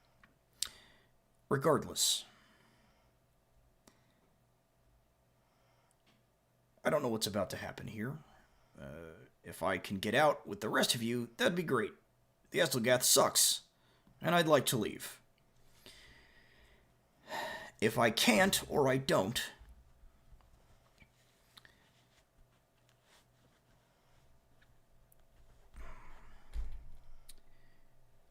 in some ways, we're brothers. Same men raised us. You know as well as I do that they're not perfect. They're a lot of things. But I have always believed that one of those things, fundamentally, is good. I believe that so much that I've spent the last 20 years here, in this place, to ensure that you got to have the path ahead of you that you had, which ironically enough led you back here anyway.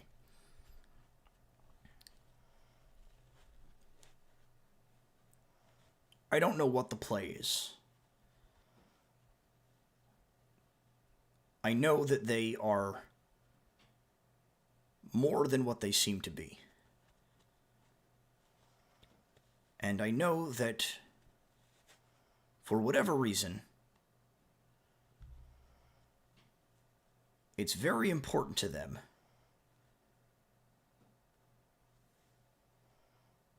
that you end up in the right place at the right time.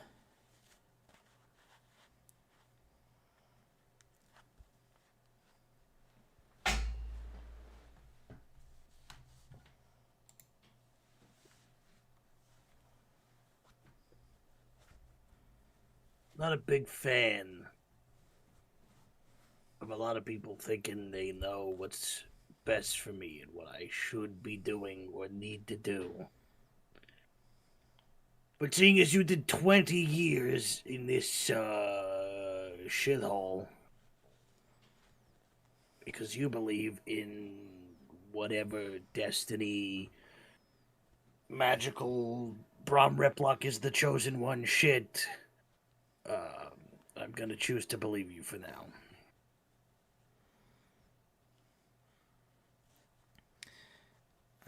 He says,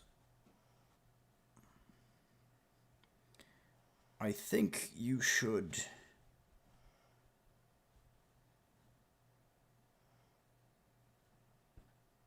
try and talk to them after you get out of here. After we get out of here, maybe.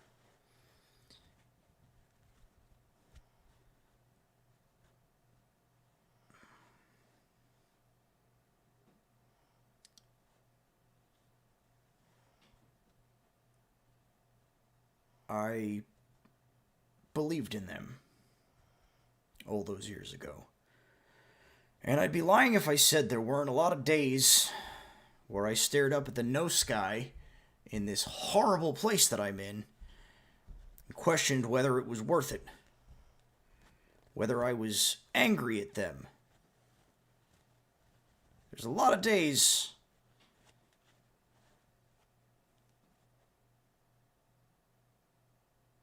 when you have enough time to think that I came to the conclusion that they sacrificed me. You said it. I've spent 20 years in this place. Because the men that I considered fathers told me I needed to do it. Because something about you was worth that sacrifice. 10 years ago, this conversation would have been different. Today, I think maybe I've found some peace.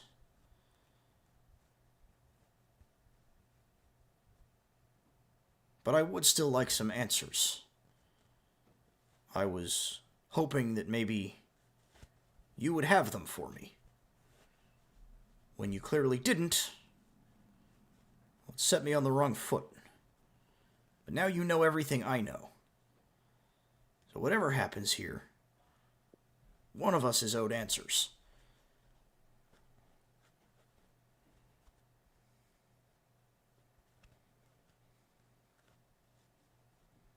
Well,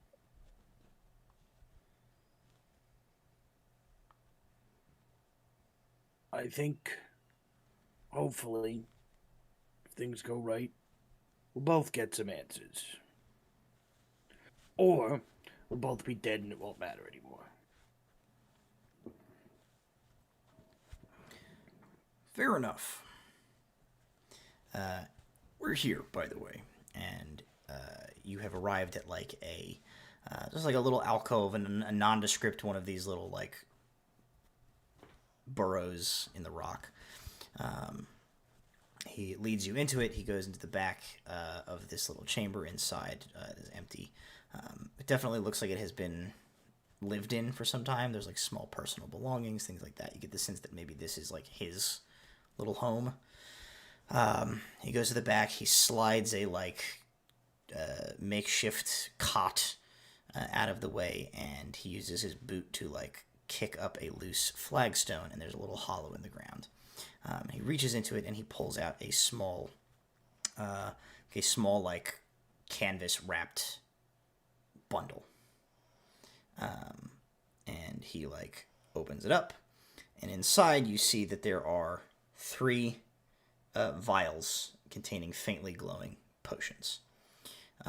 One of them has the distinct red of a healing potion of some sort.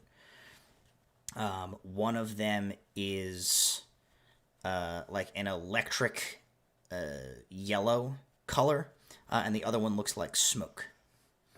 And he says, "It took me a long time to acquire these, and if ever there was a time to break them out, I think this is it." He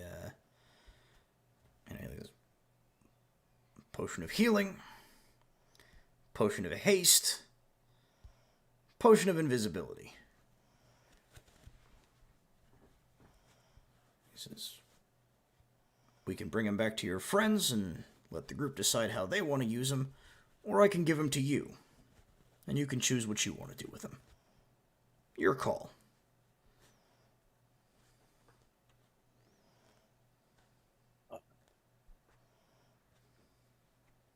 They'll probably be most useful to me, but you should definitely tell me the details before you do that.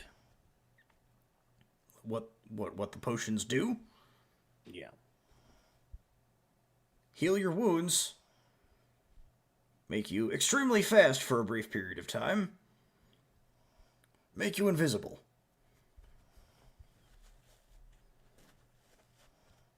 Okay.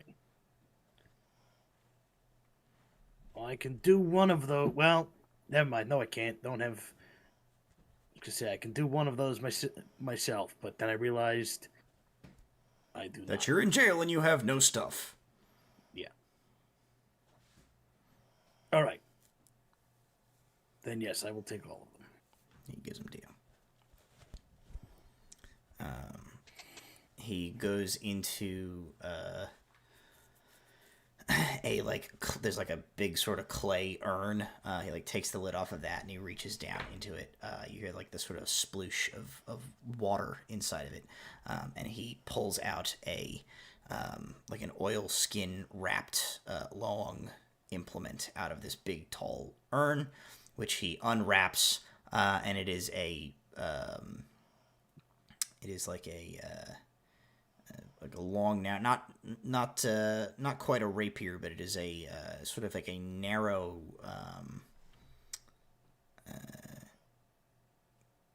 like a lighter weight longsword, and he like stashes that in his cloak. He says, "All right, we should return to your friends and make the rest of our preparations." of.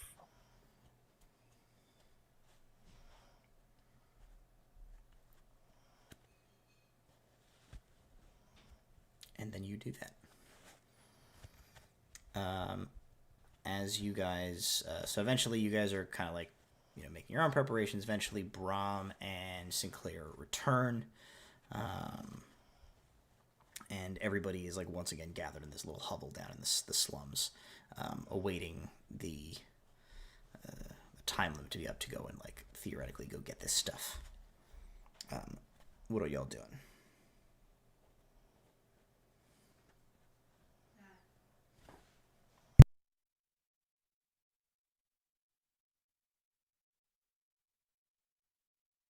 Alar's probably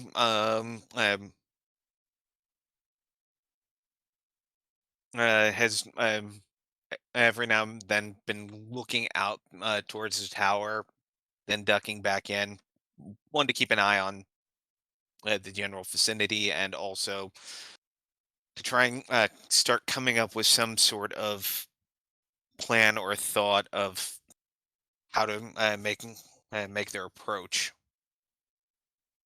Um,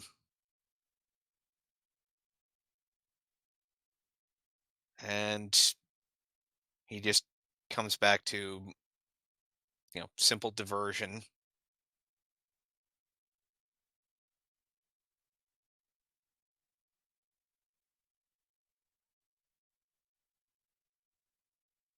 Since Lady Vizarin doesn't want to speak too much more about what she knows, she prefers to show. Fair enough.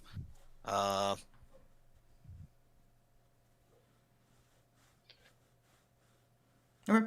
Then if you all have nothing else, then your 6 hours elapse, and you have your allotted time to go get your stuff, and then make your move. All right. Then we will head to the appointed place. Alar might seek to scout ahead just to see whether there are prying eyes. All right, make a stealth check. True stealth check. Specifically, Alar if he's ranging ahead. Oh God, what have I knocked over? 21. Okay. Yeah, you kind of move out ahead of the group. Sinclair kind of tells you where you need to go ahead of time. It is a location that is up in the halls, so you have to actually go up to the top to the fortress itself, through the battlements, and back into the actual interior of the fortress, towards a sort of disused corridor with some old storerooms where you go to find your goods. You don't see any prying eyes looking or anything of that nature. You guys make your way unmolested. Lady Viren just puts a hood up. Sinclair changes to a different color overcoat and pulls his hood up. The rest of you are generally unknown enough that you don't really attract too much attention as you sort of move throughout the Estelgath. Walter, Rogers, Rana, and Osrius kind of break your group up, so they kind of stay together in a group, and giving a little distance between Alar's interest, Bram, Sinclair, and Lady Viren, so that you're not quite as large a group moving through the area, but the group generally makes it into the halls and into this little disused area, and you regroup, opening the chamber in this sort of dingy stone storage room, where you find that a wheelbarrow with a lumpy sack is placed in the middle of the room. Quick glance around for anything that looks trap-like. Make a perception check. Can I help him with that and give him advantage? Sure.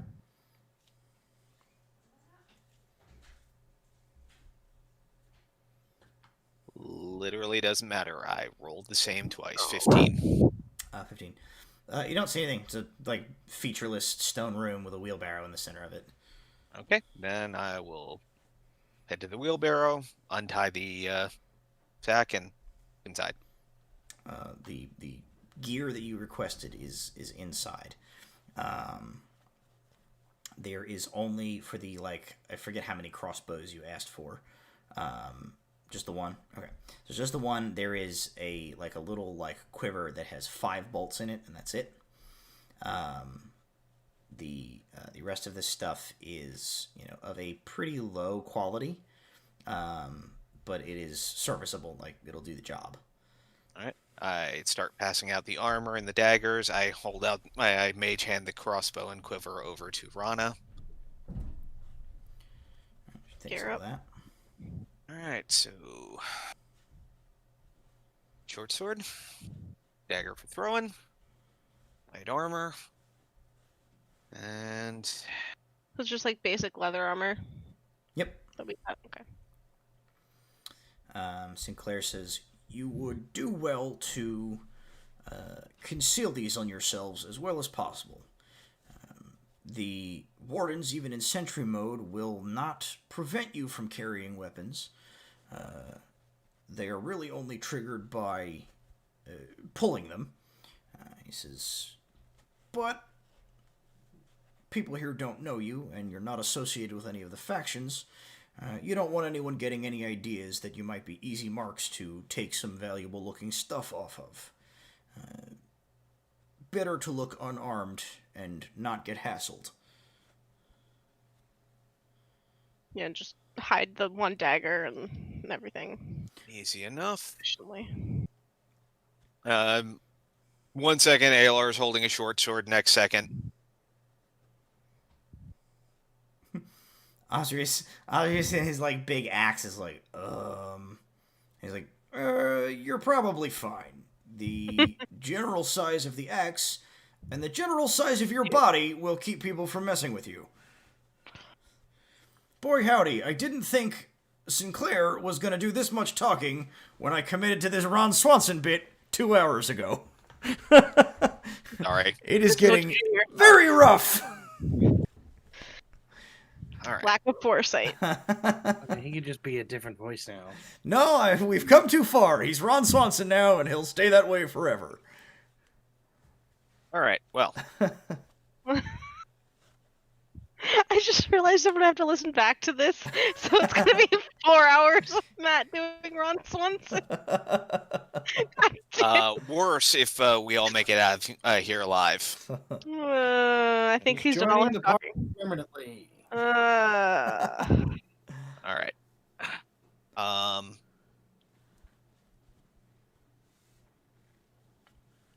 right. Now we need a distraction.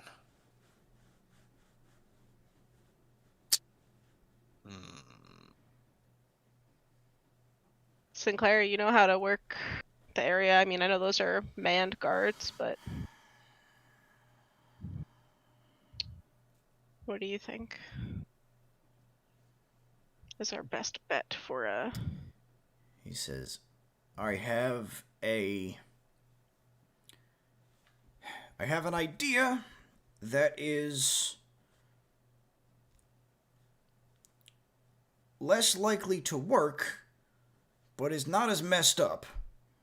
And I have an idea that will definitely work, but is pretty messed up. Which one do you want to hear? Before that, just got word Jason is available. Okay. Then let's do a. Just have him pop in here. We'll see what happens with the cameras. It's gonna be a hot mess, but we'll figure it out. I don't want to go on a break and.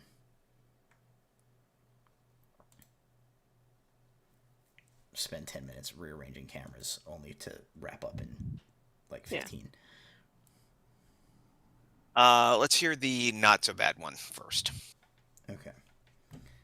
he said he needs like a minute or two. Okay. Well, we'll see how it's. Oh. So Sinclair can tell us his plans. And then I broke all of Discord. Okay.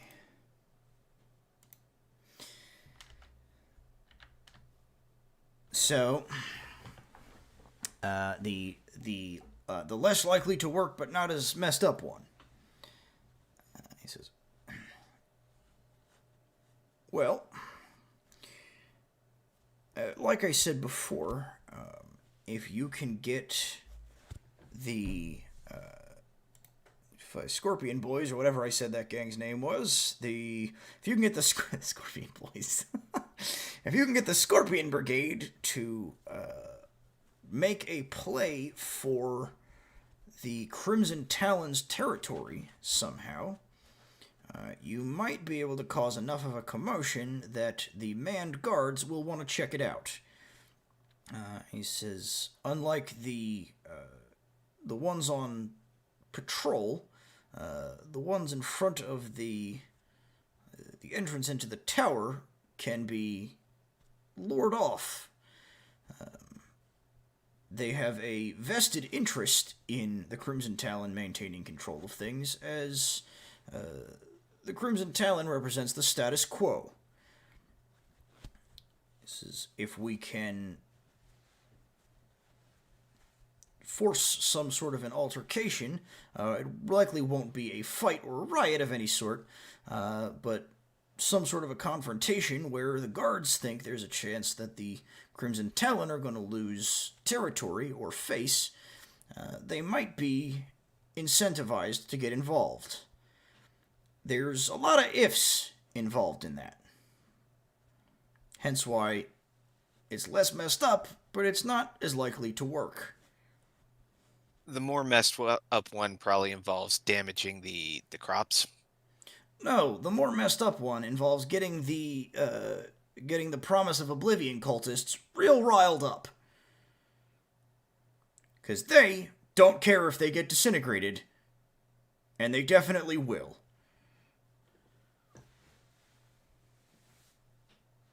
He holds his hands up. He said, "It will definitely work. I did tell you, it's messed up." No, you're giving us options.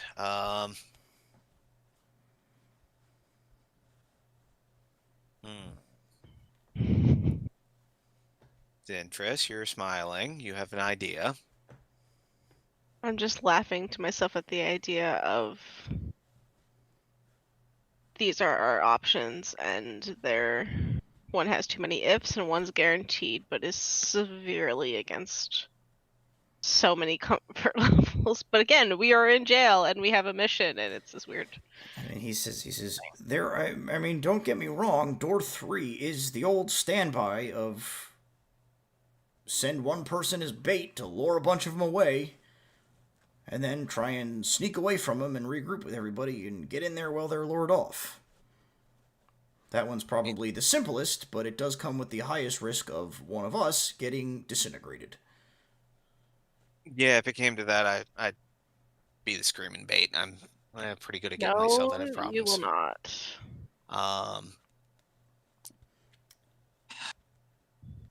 Son of a bitch, I'm willing to bet that those cultists are probably very similar to the ones that we dealt with. Those fuckers that we're working with on that one nobleman, the one that had the lantern.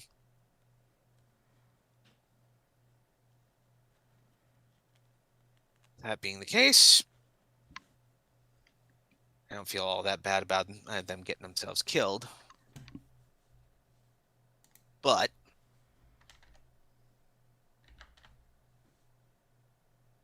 okay, Jason, quick recap. We are just about to make our play to get in to the to where Pendragon is. We need a distraction. We have two options. One is set one of the gangs off against. Set two gangs against each other, or set the religious cultists into a tizzy and let them draw fire. I'm presently a mushroom. Yes, you are. Where are you?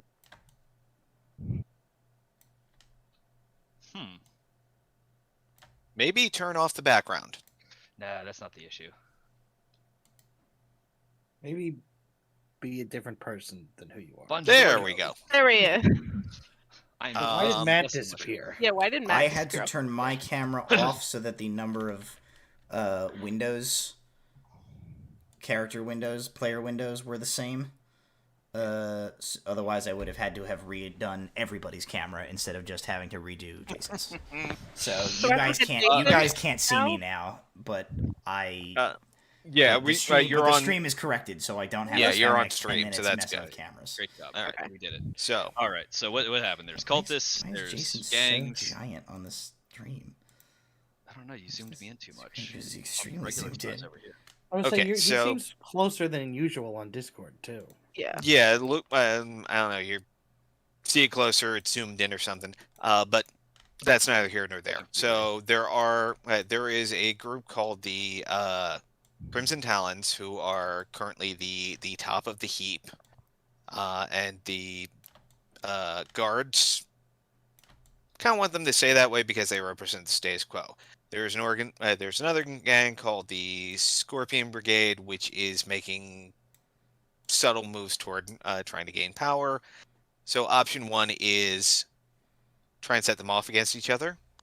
Option two, there is a nihilistic cult that believes that everything's doomed to die anyway, and this, that, and the other. So option two is set them off to draw off the guards, which will almost certainly guarantee with most of those cultist members getting disintegrated. Option three is someone plays screaming bait to draw off the guards to let the others sneak into the wizard's hidey hole. P.S. We got you a shovel. Hell yeah. Hmm? Canonically a spell focus for Walter. Just putting that out there. Anyway, what is the thing we're trying to get into specifically?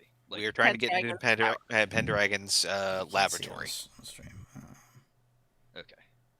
Okay. So I know you didn't say lavatory because No, laboratory.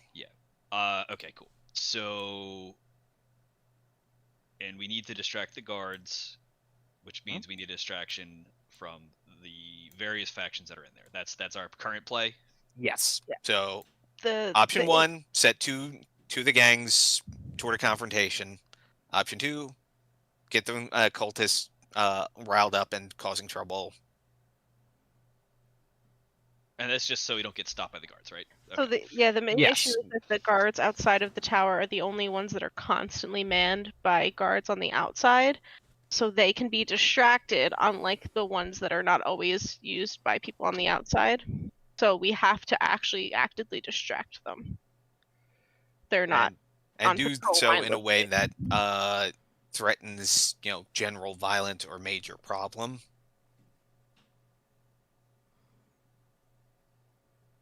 So I have two questions. okay, One of them's extremely stupid. Ask them. Have I seen any of the people of any of these factions in the process? Have they been identified to me? Am I present in the scene? Yeah, you are present in the scene. Sure. Okay. So it would be assumed that I would have seen at least one of these people and would know like how they dress, what they look like, etc., etc. Sure. Correct? Cool.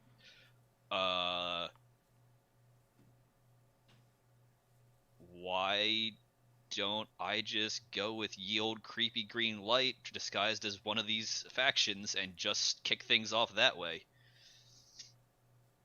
I'll start a fight while you guys get closer to the thing and then try to leave.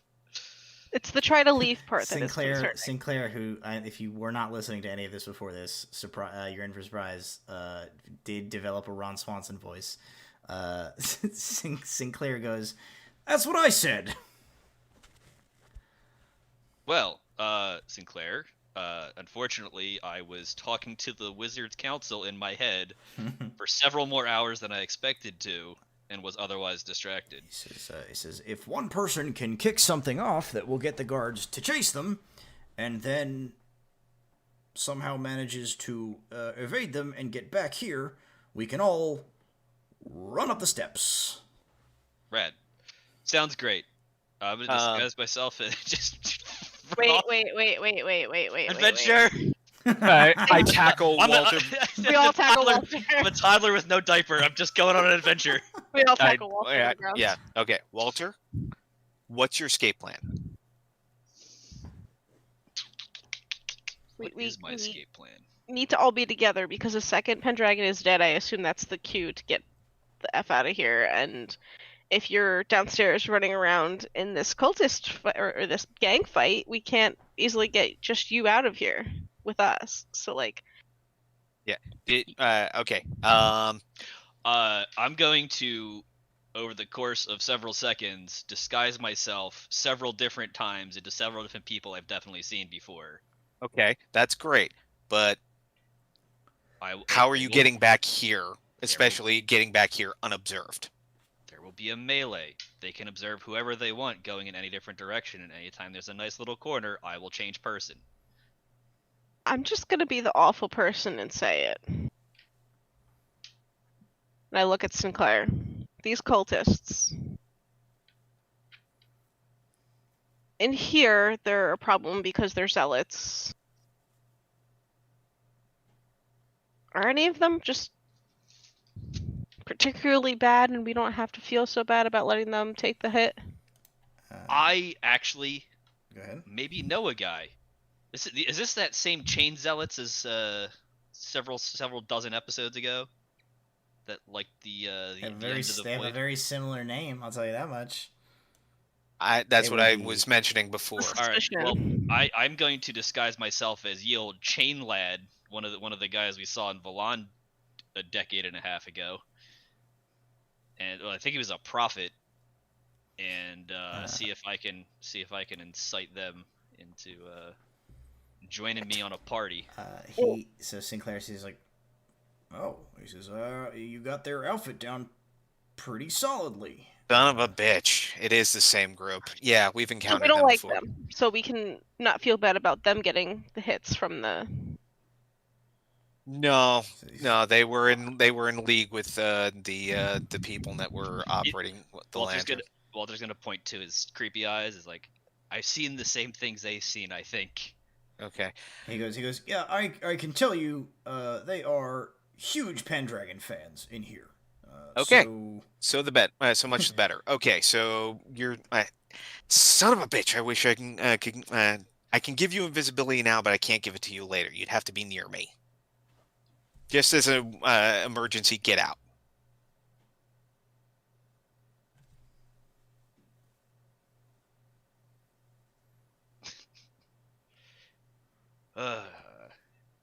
It'll be fine. If I don't Yeah, make it's it not out like of we here- got a potion hanging around or something. if I don't make it out of here, my wife will burn down Maxim Industries. That's probably gonna happen. You'll probably but- kill us too, so I'd rather that you don't end up dead. It's Question. we got this. Time out before we start this chaos even further. Rana, yes. where, after all this happens, let's just theorize for a second. We distract the guards, we all get up there. Let's say Walter's running around down here or trying to make his way up the stairs to us. Let's just pretend. Where are we? Can we all leave from up there? Do we all have to come back? Where do we have to leave from to get out? She points out, like across the wastes, like out, away from the Estelgath. Okay, so even Okay. after all of this, we still have a ways to go to rendezvous to leave. So even if Walter's down here while we're all up there, You'll have a head start on all of us. we still have to get out there. Is the point. Wonderful. Okay. Well, So we're not just going to disappear from up there and leave Walter behind. Is my concern. okay. Well, that No, we will not be able to leave from the Oh, butcher's Walter. laboratory. very important. Your book. I'm going to let's see. This is a fun ability. I'm pretty sure I've used exactly once. I'm going to reach my hand out and summon my Book of Shadows, which is apparently a thing I can do with a small ritual, which takes about 10 minutes. Let me go ahead and pop that ye old boy in. Can we kind of hand wave that as it's already been done? fine, yeah. The thinking was, have Rana sign the book, so just in case she takes a hit that would kill her, Sure. it doesn't kill her. So are we going with the get the cultists all worked up to get the guards to go after them and take the hits, and then we all run up the stairs and deal with the problem? Yeah, it's probably easiest, and actually, one of the least the most guilt-free version, because if they are, uh,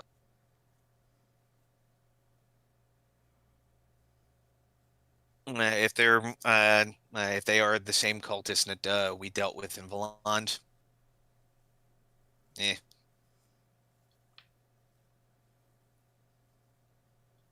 Should we just leave up to Walter to get them all worked up over here, or are we going to start a problem? Oh, I have a plan.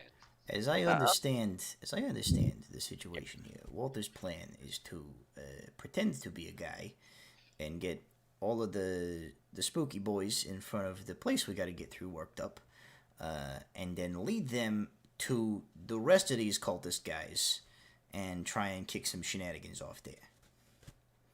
Mm-hmm. Says, so how about this? If Walter is going to be the bait guy for this part, Mr. Sinclair, where exactly would one go to find a gathering of these juggalos or whatever they are to I'm so bad I don't have the face filters. to try and get some shenanigans kicked off there, so that Walter's shenanigans and other shenanigans run into each other, creating triple shenanigans, in which case Walter can extricate himself and we can all slip in behind these people. And Sinclair says, there's usually a group of them hanging out around the market square on the battlements. Most days, their leader, a gentleman who calls himself Brother Carvin, can be found there. Oh, that's a terrible pun. He says, if you get them mad as hell enough over something, you might be able to kick some dramatics off that will clash with Walter and his as he's running away from the scene he's going to create here. Probably simple enough.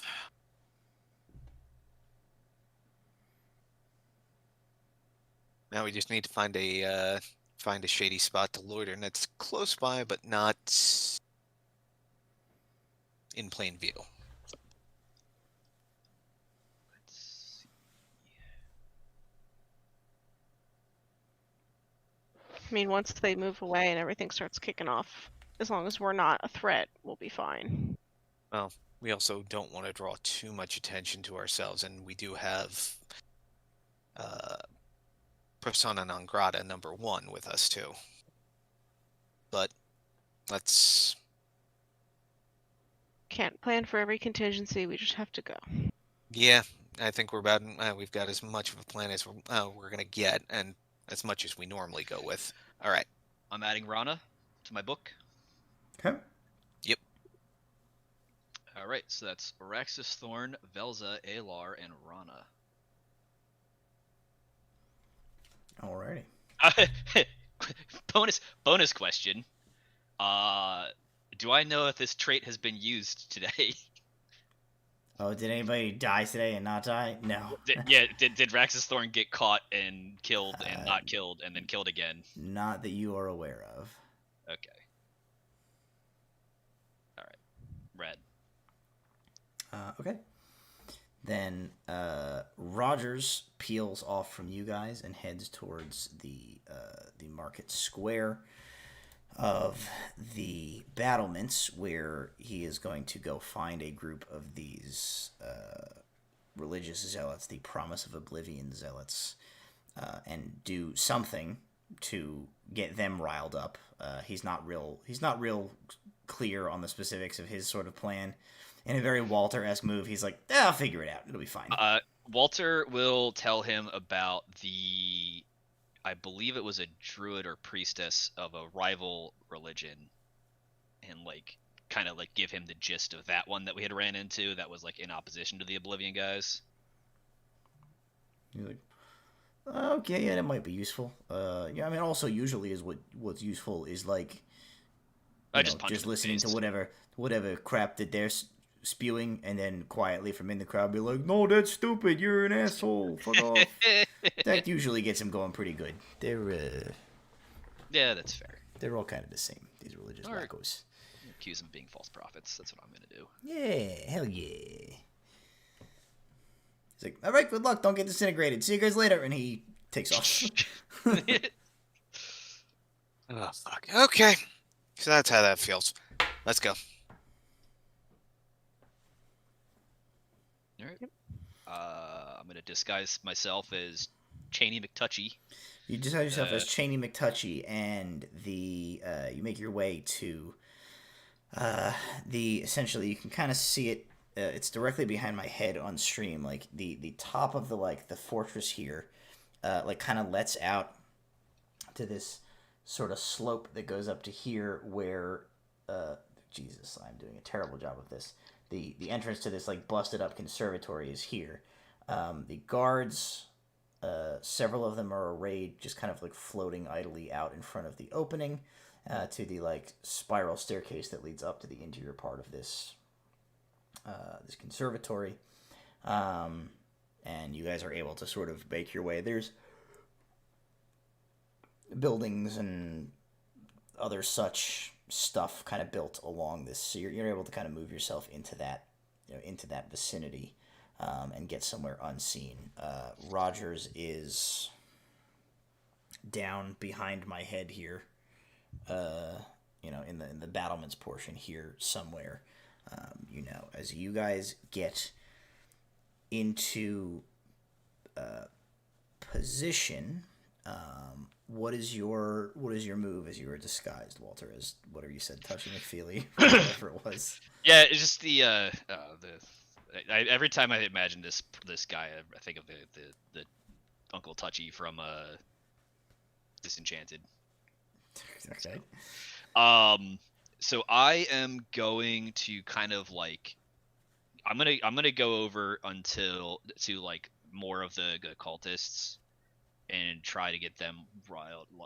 I'm just gonna try to get a group of them to start following me by saying that I'm going to say that I had a vision of Oblivion, and I'm going to describe one of the visions to them. Okay. And I'm going to say that I'm going to point directly at the biggest group of other people in there and say that they're the ones that are going to stop Oblivion from happening, and we have to correct this action. And I'm going to try to get them to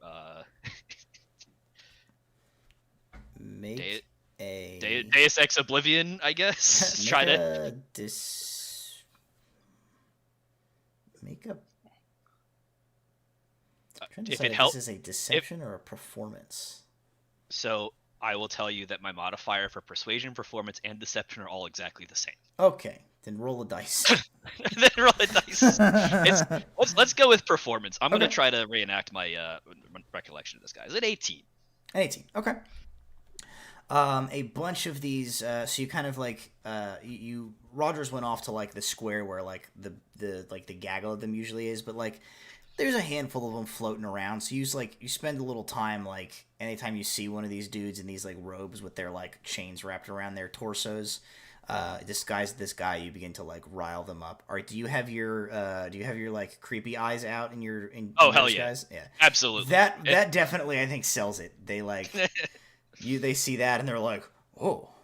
They're like, "I don't know what this guy's talking about, but his eyes are real spooky. He must be serious." So a group of them like begin to sort of follow you as you head like towards where this like gaggle of guards are like floating around. The scorpions are like the guys. There's the Scorpion Brigade and the Crimson Talon. The Crimson They're Talon's like the one that's factions right of now. gangs. You guys Right. are. You currently have riled up a group of Promise of Oblivion zealots and are leading them towards a bunch of wardens, which are crystal-headed Yes, that's psychic monsters controlled from the outside via a gem embedded in their chest by a real guard in like the prime material plane. Okay, I know what I want to do. I'm going to pull out the rock, and I'm going to rile up the guys. I'm going to say these are false talking at the guards. Like, these are false prophets. We must take our time back. And they cannot, like, they can't stop Oblivion. And when I say that, I'm going to cast Excavate on the nearest guard in the hope of utterly destroying its core. Alrighty, Excavate. It's like Disintegrate, but worse. Does it require a save or is it a 2-hit? What did I make this? It is a Dex. It's a Dex 15 save because I don't have all my buffs on. Okay. Where's its Dex saving throw? +0 is a Dex. Rolls a 3. All right. Well, I'm gonna click this button because this is meant for putting a hole in a wall. How's 58 points of force damage to its little core do? So you like hurtle this rock and it like as it goes. Oh no, like, that's my little spell focus for it. That's your I'm not spell focus. Yeah. I'm. That's fine. You get your rock back, I guess, at the end. Like you huck this right. It goes forward. Maybe it comes right back to your hand, but like as it goes out, it like picks up like this like cone of like force begins to gather as it hurtles towards this. It's one of these creatures, and like pebbles and rocks and sand and debris and stuff come like rising up the ground, and it forms into this like drill of like stone force, which plants itself into the center of this thing's chest, and this like fountain of like meat and like luminous pink magenta like gore just like comes like out of it. It flies like 30 feet like back towards you guys.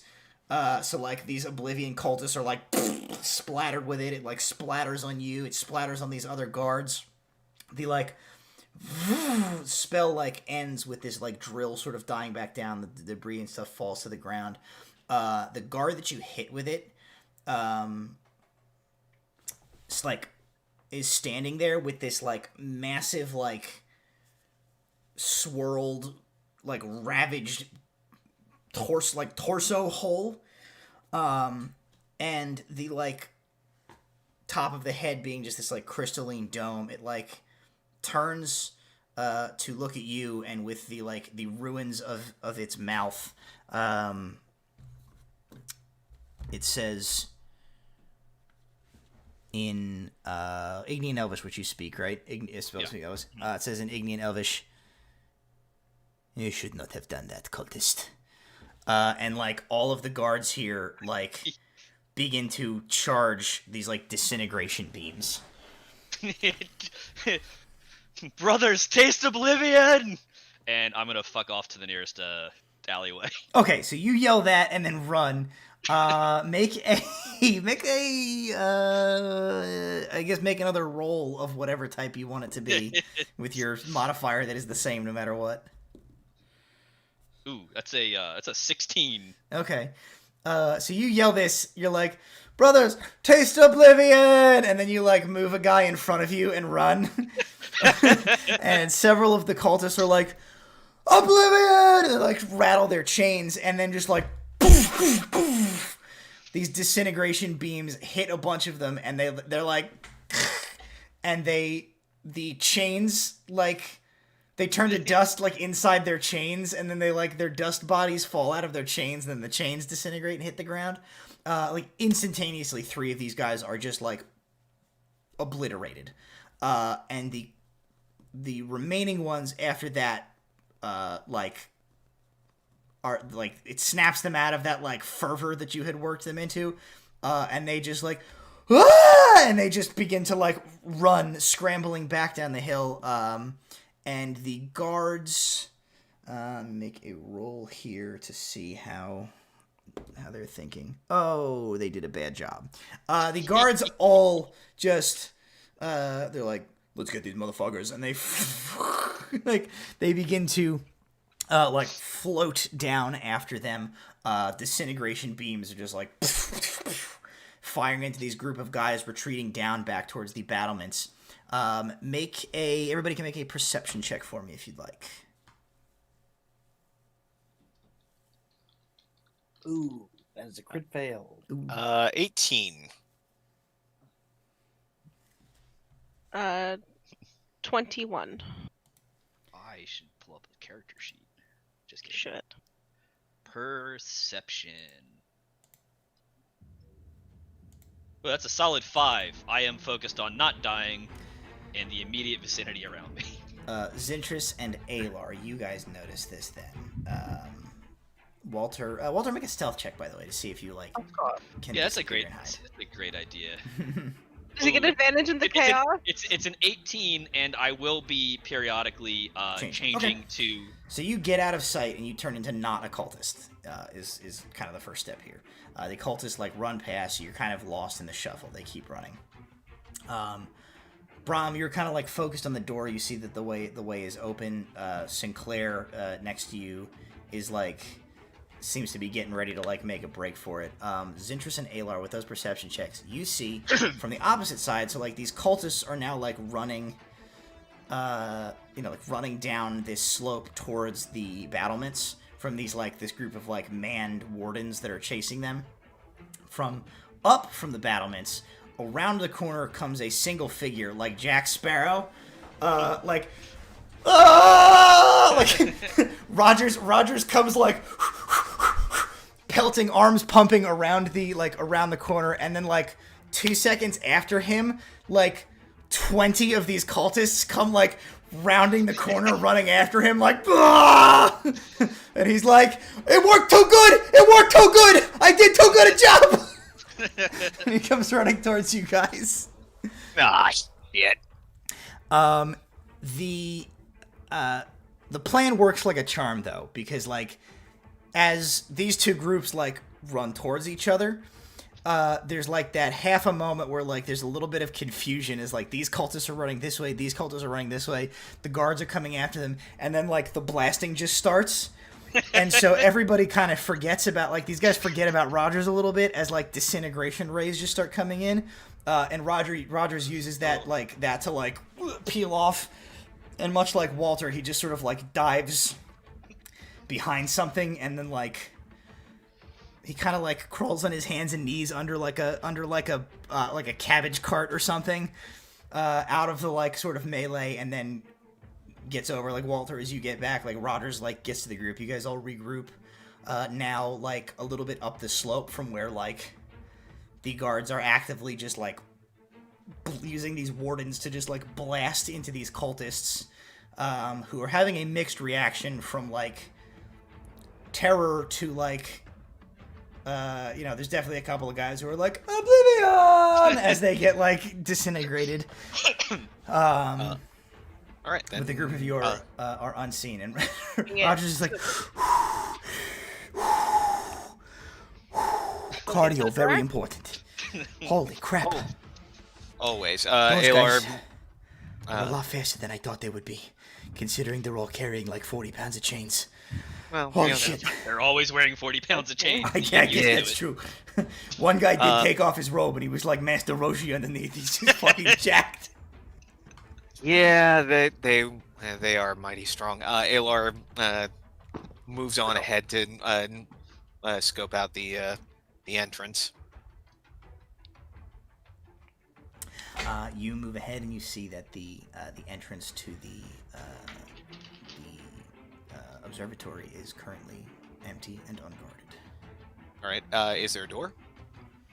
Here, no. It's just an open archway, and then a set of stone steps that leads up and around to the interior. All right. Sisker, let's go.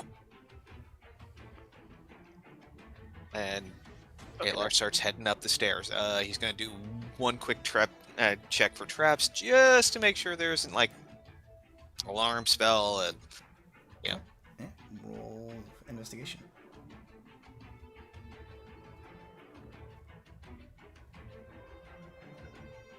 (16 + 11 is 27. Okay. You find no traps or alarm spells or anything like this. It is just a single kind of winding staircase that goes up to the tippy top of this, where that domed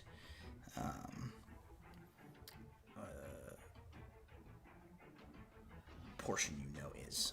There is an interior wall, so as you go up and around, there's an interior wall that indicates that there's some sort of a central shaft to this part that you are running around, and then up at the top that that domed structure is. And so as you get up the stairwell, up the staircase, Right before we can get in, Rana, do you want one free shot at the bastard?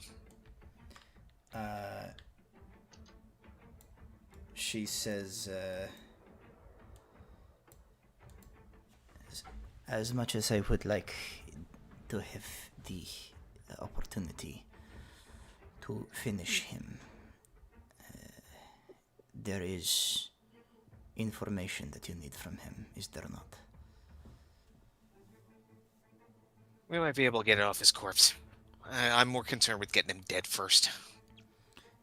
She says, I have waited a very long time to have my revenge. I can wait a few moments more, and him getting what he deserves is reward enough. I do not need to be the one to do it with my own hand, if not necessary.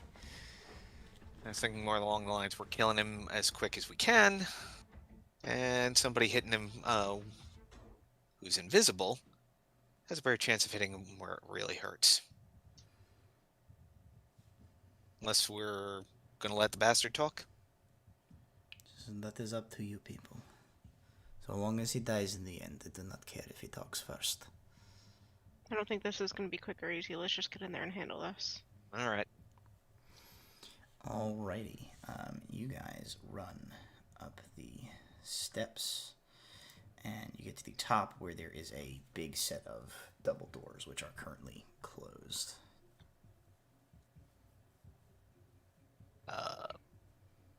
Checking for traps again. 23. You find no traps. Is it locked?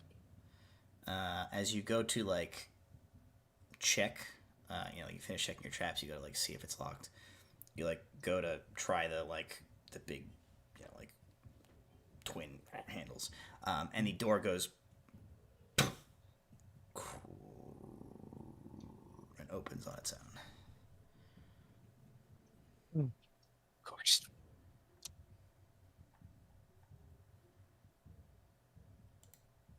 All right. Into the breach. Ooh, that's a good song.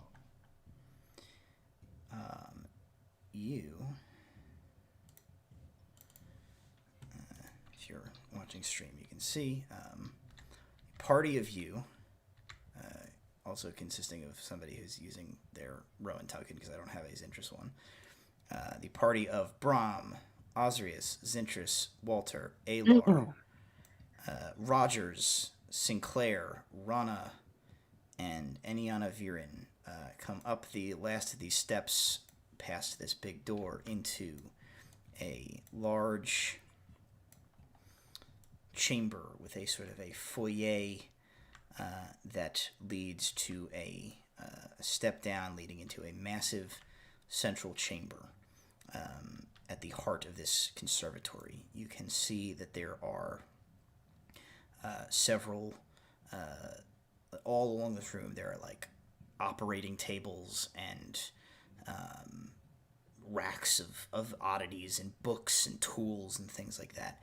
This central, like, space here, you can't see down into it. It does appear to be hollow in that, like, central shaft that you saw coming up. As you stand here, you see distinctly there is, like, that tendril of that green, blue-green, like, mist light energy is, like, spiraling up from that and out the open, destroyed ceiling of the observatory. On the far side, there is a balcony, which is, like, the upper portion of the... at least like a small overlook upper portion that looks down over the laboratory floor, and there is a single figure standing atop the that balcony, looking down over you as you walk in. He is elven by like his physical features and shape and demeanor, but he is, you can see, the like solid monochromatic gray of a Shadar. As you guys enter into the chamber, he says, "Welcome. I assume it is you that have caused the disturbance currently going on downstairs."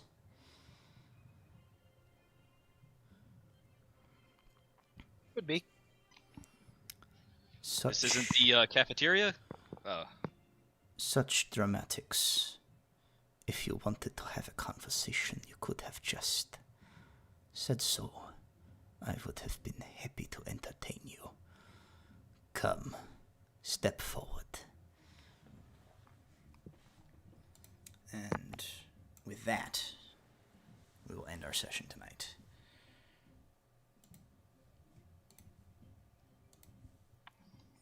Welp. Welp. You guys come face to face, it seems, with Pendragon. So, I'm going to give another shout out to Little Dragon Corp and Cardboard Castle, our sponsors. Thank them for their patronage of proficiency bonus. Thank you guys, as always, my players. And be sure to join us next time for more of our exciting adventures. Next week, the 28th, we will be back with Pirates again. And then the 7th will be our next episode of Fools as we continue our program. So, as always, thank you guys for joining me at home. If you ever thank everybody who was in chat, all of that good stuff. Make sure to like, subscribe, follow, do all the things here on YouTube, everywhere that you can find proficiency bonus. And be sure to stay tuned to our channel, because this week coming or this month coming up in March, we are doing some cool stuff involving a thing that I don't know if I'm allowed to officially announce yet, so I will kind of leave it at that. Some very neat stuff coming up this next month. So we will we'll catch you next time right here, 7 p.m. on Tuesdays on Proficiency Bonus. Good night and goodbye. Oh, nobody can see me, I just realized. Anyway, bye. Yep. I'm waving.